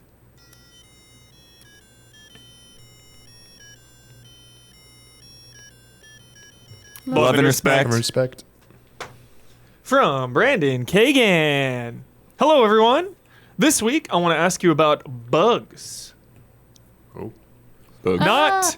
Not the insects like brundlefly. Oh.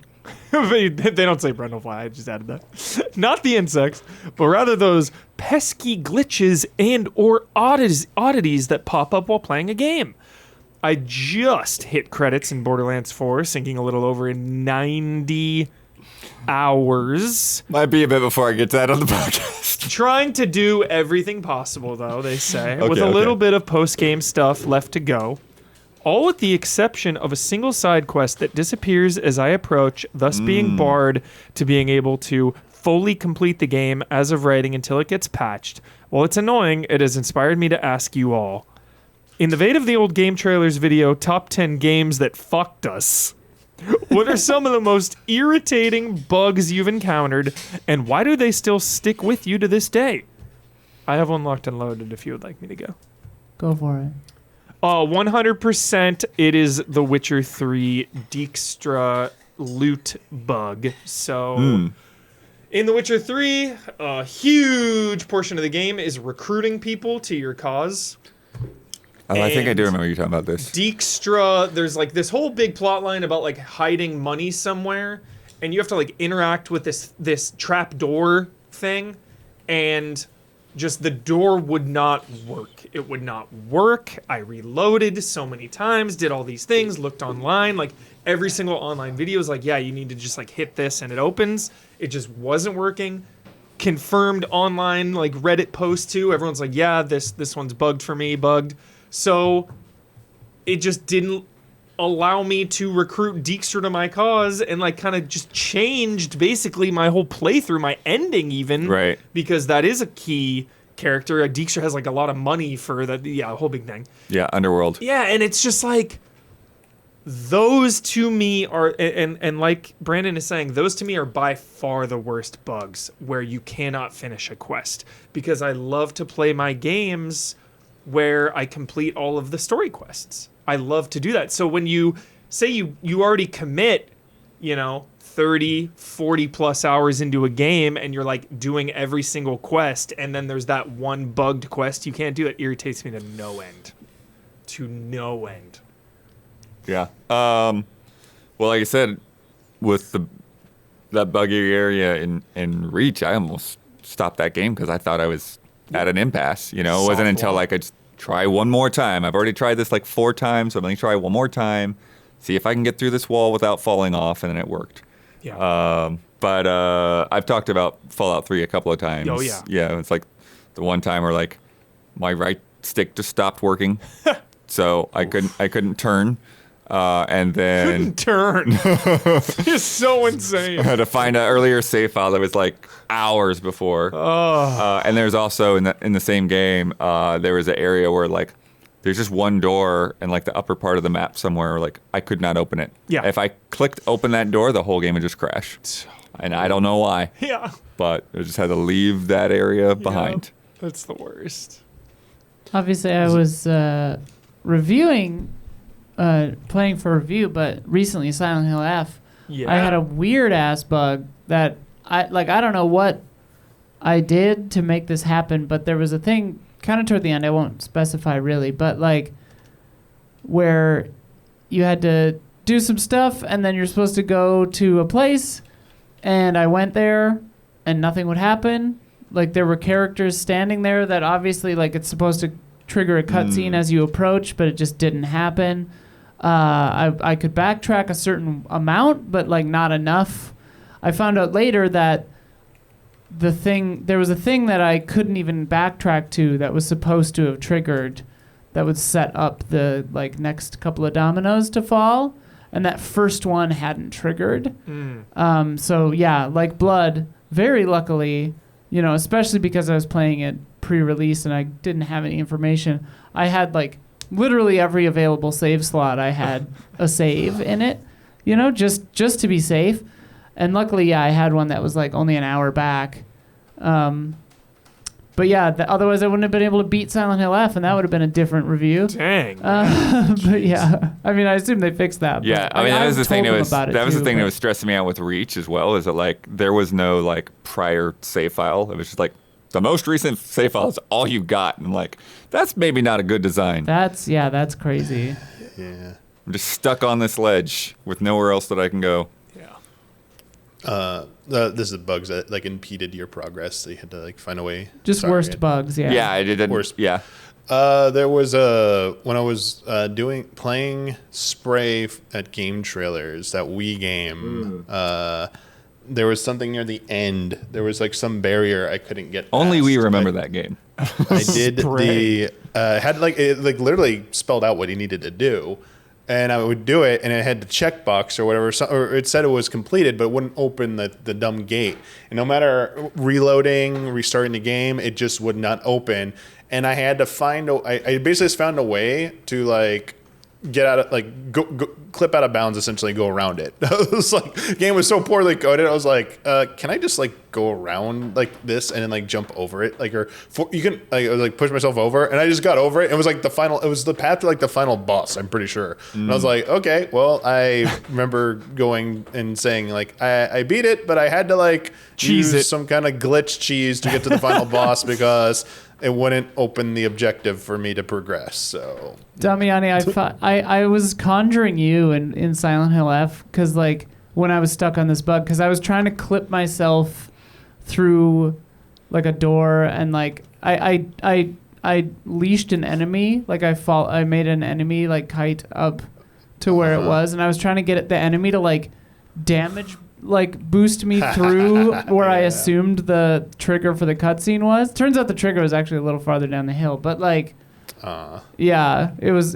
I thought of you. I was like, I'll pull a Damiani. It seems to be like one of the best ways to fix like this type of bug is like when you can't like find a way to like climb up, like scale a wall and see if you can like clip out of bounds. Yeah, we did the same thing. A friend of mine, when we were playing Epic Mickey, did the same thing. We were in like the battle arena against like Pete, and when we beat him, it wouldn't let us leave, and we were stuck, and we couldn't reload or anything like that. And so we found a way to use the like erase mechanic to wedge up into a spot, and then found a way to clip out of not out of bounds, but into an area that wasn't part of the level, and then and thankfully the re-entrance to the path of the map that was supposed to be accessible. It was like a false invisible wall, so you could just like clip through. Like it didn't have like collision detection on the backside, so we would just like walk through it and be like, here we go, and then the cutscene triggered. I was like, oh, okay. Has there ever been a game that used this like as an intentional puzzle mechanic, where you have to like clip out of bounds, quote unquote, but really that's. I know a game that just came out, but I cannot tell you. Oh, whoa! Tell me later. I mean, I guess Portal, you like. Have to do a little lateral thinking like that. It's not obviously out of bounds, but it's like how to get the real ending. But like, they have at least they have the Easter egg in Portal too. I'm sure Stanley Parable did it somewhere. Did Dot Hack get into it? I came up with a really good one while Damian was talking. Space Station Silicon Valley. Whoa. Oh my gosh. N64 game by DMA Design, who eventually, Rockstar North, Crazy. right? So this, if you're not familiar with this game, it's a very cool game, like very, kind of like brash humor. You're playing as basically a microchip that can jump into all of these robotic animals, and these animals are like, what a blast from the past. Yeah, like they're like a mix of like a rocket fox or like a rabbit that's like also like a go-kart or something. I don't remember exactly what all the different animals were. But anyways, so I was playing this game on this is an N64 game. And I'm getting these collectibles. And I think you even had to do something for the collectibles to even appear, right? So you had to do a sequence of things in the level, 3D platformer, collectible appears, I go to pick it up, and I just drive right through it. Oh, no. It doesn't trigger a pickup. It literally cannot be picked up. I've got every other collectible in the game, but I can't get this one. And I looked it up, and it's not like a one-time thing. It's just like that collectible in that game cannot be picked up. That's crazy. So maybe there's a later printing, but otherwise, no patches on N64. Wow. The tale of the uncollectible collection. IGN gave that game Blood a 9.5. It's a really good game. Hell yeah. It might not be that good, but it's a really good game. Sick. Space Station Silicon Valley, dude. I have not thought of that in like 20 years, Blood. That's insane. From and that was Brandon K. Gann. Thank you so much. Next is from Otaku Gamer X. Hi, allies. I discovered roguelites 2 years ago, and I've been hooked ever since. It's currently my favorite type of game. One of the things I like about roguelites is that almost any genre can be turned into a good roguelite game. Card games, beat-em-ups, FPS, etc. Is there a genre or a game that you want to be turned into a roguelite? That I haven't seen. Snowboarding. Snowboarding. Wow. What a call. You're doing runs. Yeah. Have they done pinball? Like a pinball roguelite? I feel like they have. I can't like pick one out of the air, but I feel like it's happened. Yeah. Is there a dating roguelite? Probably. Yeah, that would be certainly. Good. If nowhere else, it's got to be on itch. Yeah. I really like No Return. It's the Last of Us Part 2 roguelite mode. I would love a bigger version of that, like a full game of that, just more complete. Or Resident Evil roguelite, honestly. So like survival horror stuff, for sure. Because I think it's so interesting, like survival horror, one of the things I love so much is the resource and inventory management.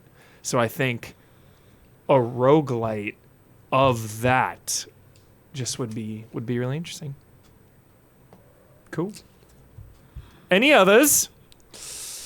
You said everyone pick genres for games. I feel like we were saying, like a game should go to be like a roguelite if it's a series that needs to find a path forward. But now it sounds like people are starting to be like, there are too many games jumping into being roguelites. Yeah, like, there's stop. a lot right now, Like, for sure. Maybe Yeah. there's too many. There's definitely some fatigue happening out there. Definitely. Same with, even doesn't seem like to be as strong with Metroidvanias because people are still like, more.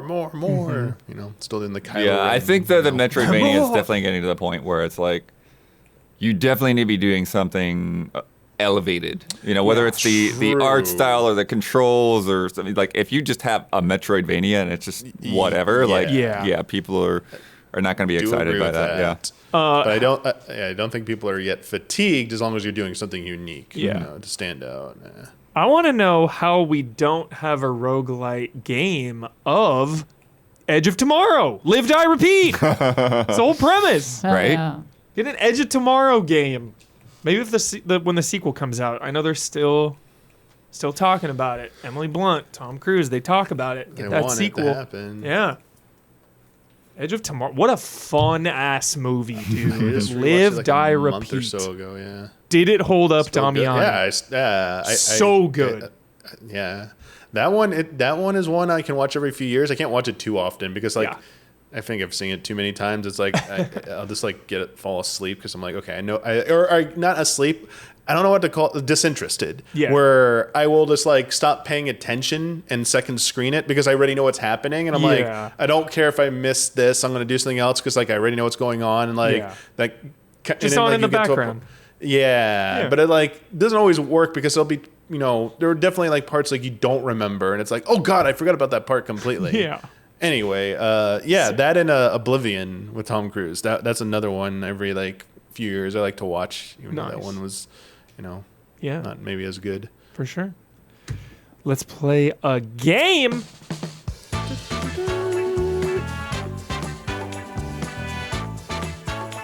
Indie game or Melbourne Cafe? Oh no. Hi, allies. This is from Egmont, by the way. Hi, allies. PAX Australia 2025 just occurred Yep. over the weekend here in Melbourne. Is it Melbourne or Melbourne? Melbourne. Melbourne? That's how they say it, I think. Depends on your accent. Okay. Depends, yeah. I'm just going to say Melbourne and hope that's correct as well for my SoCal accent. For those that don't know, Melbourne is the self-proclaimed coffee capital of the world. Okay. Self-proclaimed, but still, that's quite a boast. That's Yeah. hype. As we take our morning brown drink very seriously. So do I. So I made a game to represent this city and event I love. Below is a mix of names of indie games from PAX and cafes around Melbourne. So they're specifically at PAX Australia. Okay. It's really cool. I want you to tell me which is which. So, a mix of names of indie games from PAX and cafes around Melbourne. Tell us which is which. All right. First one, Cherry and Twigs. Is that an indie game from PAX or a cafe around Melbourne? Cafe. It sounds like a cafe to Cafe. me. That is a cafe. Okay. Well done, team. Cow Chess. That sounds like an indie game. I hope it's a cafe, but that Indie sounds like a game? game. It's a game. Y'all are killing it. It's a real-time artillery party game. Think Super Smash Brothers meets Worms. Okay. Cool. It has nothing to do with cows or chess. Right. All right. Dark Umbra. Dude, please be a cafe. Both? That would be funny. I'm going to go indie game. Indie game. Team up with friends in up to 8-player online co-op or go it alone as you level up your character and collect powerful relics in our side-scroller action roguelike. There are more roguelikes. All right. Foodomina. Foodomina? Foodomina. F-O-O-D, food, O-Mina, O-M-I-N-A. Cafe? Foodomina. Indie game. I'm going to go cafe. That is a game. Oh. Food versus mold themed RPG. Ugh. Food Versus mold? Where you play as two personified food girls in their cosmic battle against mold people. The way you said personified made me picture them in like persona graphics. Yeah, same. They're the personified. Oh, so they're tall and anime. Okay. Memento. Not Both. Christopher Nolan's film. Go on, Cafe. Cafe. That is a game. A cozy room decorator with a twist. The choices you make play out over the course of a lifetime. Sounds cool. All right. Last one. Mr. Summit. Oh, and I skipped one, Cafe. actually, as well. There's one other one. Indie game. Indie game. That's Cafe. Ooh. And last one. Ollie in the Alley. Cafe. Cafe. Yeah. Cafe. Y'all did really well on that. Good job. Nice. Sick. I Thanks had for- not heard of those indie games, by the way. Ollie in the Alley. If I'm ever in Melbourne, that's the first place I'm going. I love that name. I love coffee. Let's go. Yep. Ollie in the Alley. I wonder if there's a picture of it. I'm sure there is. Yep. Pops right up. Oh my God, it looks good. 4.7 on Google reviews. Alrighty. Thanks for playing. Hopefully I have either put some new games on your radar or given you a list of places to get your caffeine fix if you ever make it down here. You absolutely did. By the way, before we get to this week's bet, Easy Allies patrons are getting 2 bonus love and respect questions, including a game about timed Xbox 360 exclusives. Oh, no. This is good. So if you want to get on that extended cut, consider becoming a $5 patron at patreon.com/easyallies. It really helps us out, keeps us alive, and keeps us going. By becoming a patron, you'll also get an ad-free version of this podcast 2 days early. You get into our official Discord, and you can submit questions to Love and Respect. Not only do we need your support, but we need your questions Oh, as yeah. well. This week we're scraping. It was like, oh, I barely have enough questions. Yeah. So definitely get your questions in there. Need those questions. And if you really want to help us out, you can join one of our producer tiers. Our platinum producers get a shout out on this podcast each and every week. This month's shout outs go to Jabboabs, El Thenis, and Soul Tab. Shout out. Now come join us on Patreon for those bonus questions. That is patreon.com/easyallies. It's time for bets.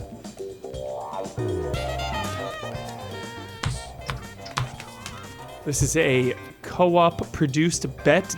Don Casanova and myself. Here it is.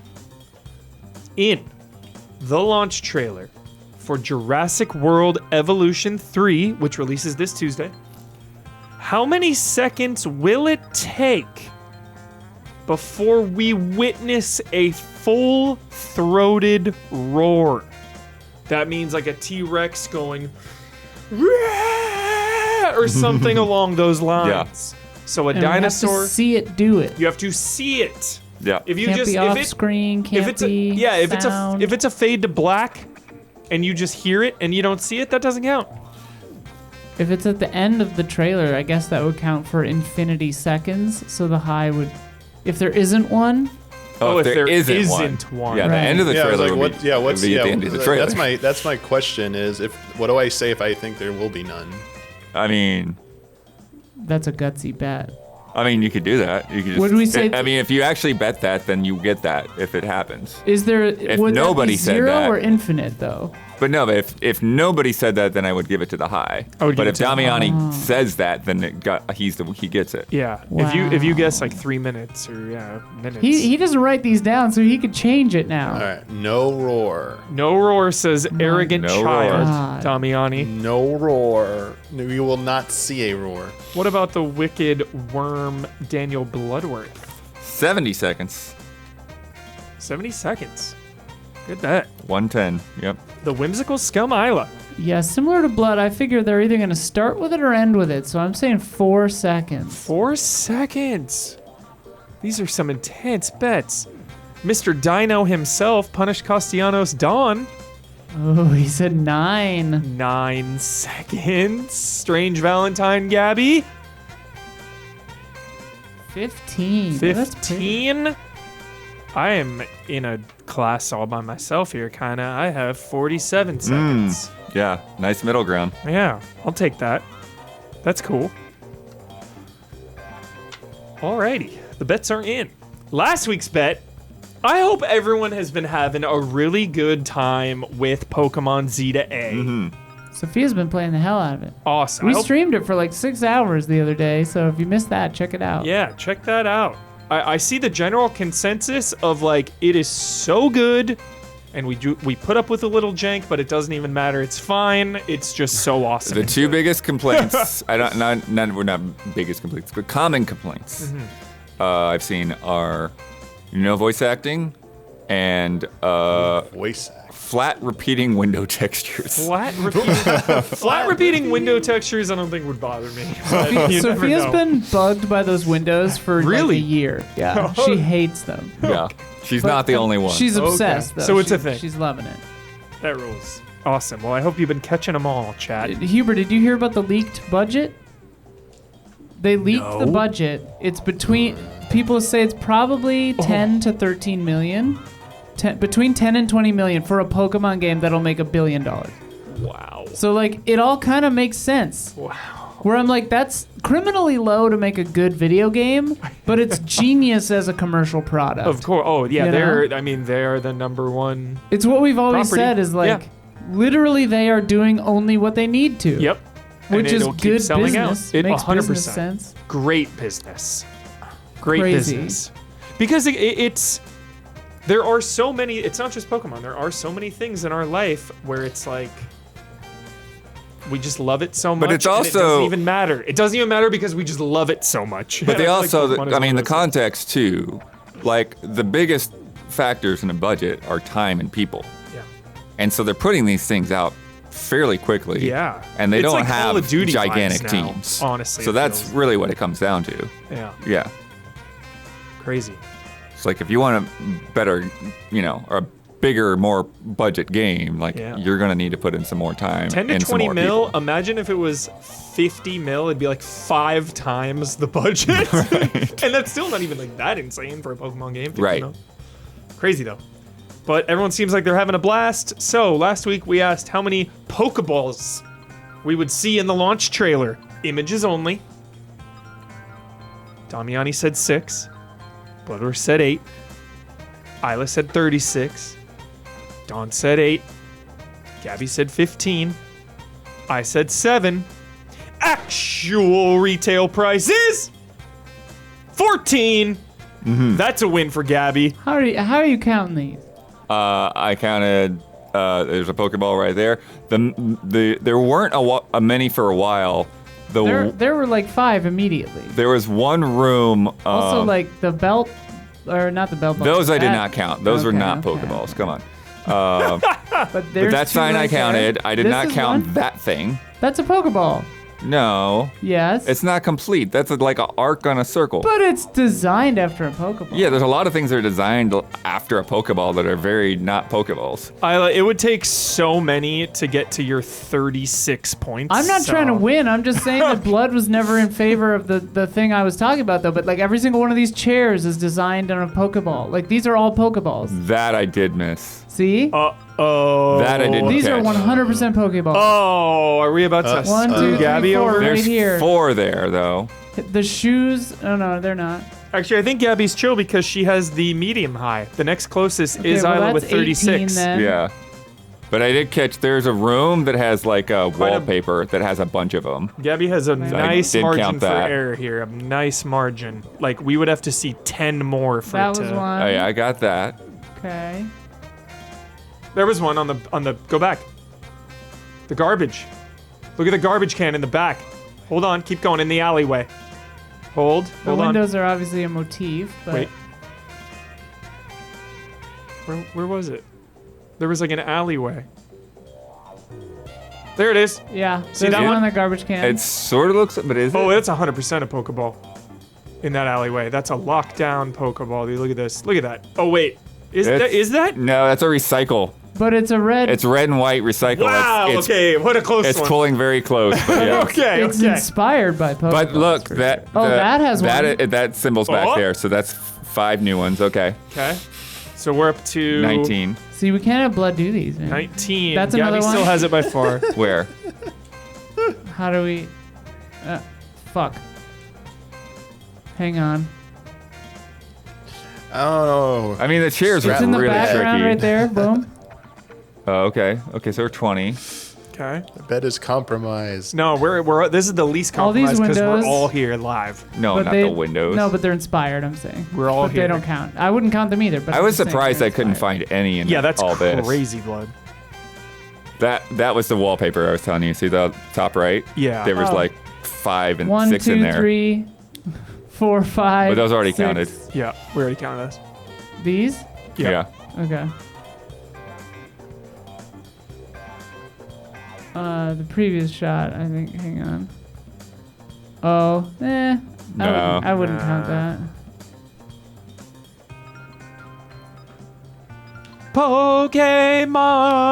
Pokemon. Gotta catch 'em all. So iconic. Just scanning this wallpaper here. Everyone in the stream was saying you should play this guy for Halloween, blood. Oh my god, Mabel, dude. The cast of characters looks really good in this one. Hang on. This girl, Mabel. Ah! I did count that one Which one? on the tablet. Oh. Oh, this? Hmm.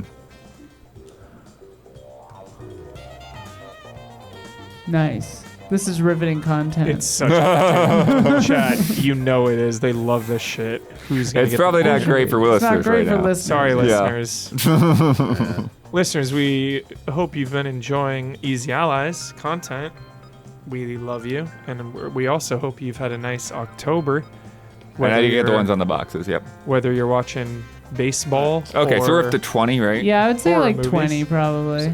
Still within So 5 Yeah, yeah. versus 16. Yeah, Gabby's got it locked down. Well done, Gabby. Climbing out of last place to 3 points for Strange Valentine. To still last place. Yeah, true. Getting closer though. 3 points for the Strange Valentine. And the lead still, Punish Castellanos Stone with 10, and Bloodworth right behind that, the Wicked Worm with 8. Alrighty. This week we streamed Absalom. Did I get it right? Absolute. Damn it. Absalom and Ball X Pit for group stream. Check that out. So fun. Ball pit. So fun. Also, Sophia streamed the new Pit. Pokemon Legends EDA for a bunch of hours, so go watch the excruciating decision for her to pick a starter. That is high stakes. You can get them all eventually, right? Yeah. But it just takes like, Yeah, way the longer. starters you typically don't see for a while. A long time. Yeah. Yeah. The Halloween stream is going to be on the 28th from 2 to 8. We will be fundraising for Gamers Outreach again this year. And we got Silent LF, Haunting Ground, and Jackbox. So I forgot because we shifted. I was going to bring the PS3 and the test haunting ground to make sure Oh that's yeah, all we good gotta, to go. we gotta do that. So get hyped about that. Watch us in real time. Decide if we need to get a lawyer for this Jackbox thing. Love that. That's so Yeah. fun. Real time, like analyzing things. It's so fun. Gabby, you get to shout out to anything or anyone that's on your mind this week. You get the final word, and you get to sign off with your trademark sign off. Take us away. Hang on, she's dropping stuff all over the place. Mariners are down 2-1 in the 7th. Yikes. What do I do? You get to shout out to anything or anyone that's on your mind. You get the final word, and you get to sign off with your trademark sign off. I'm shouting out Magneto. Hell yes. Magneto's important. Magneto is important. Yeah. He's so important. My final word is we got the future, Charles. And my sign off. Is that everything? Yep. Yeah. Okay. Yep. Nothing is true, everything is permitted. Get the dream egg from the Moogle Chocobo Carnival to unlock the Master Assassin's robes for Noctis.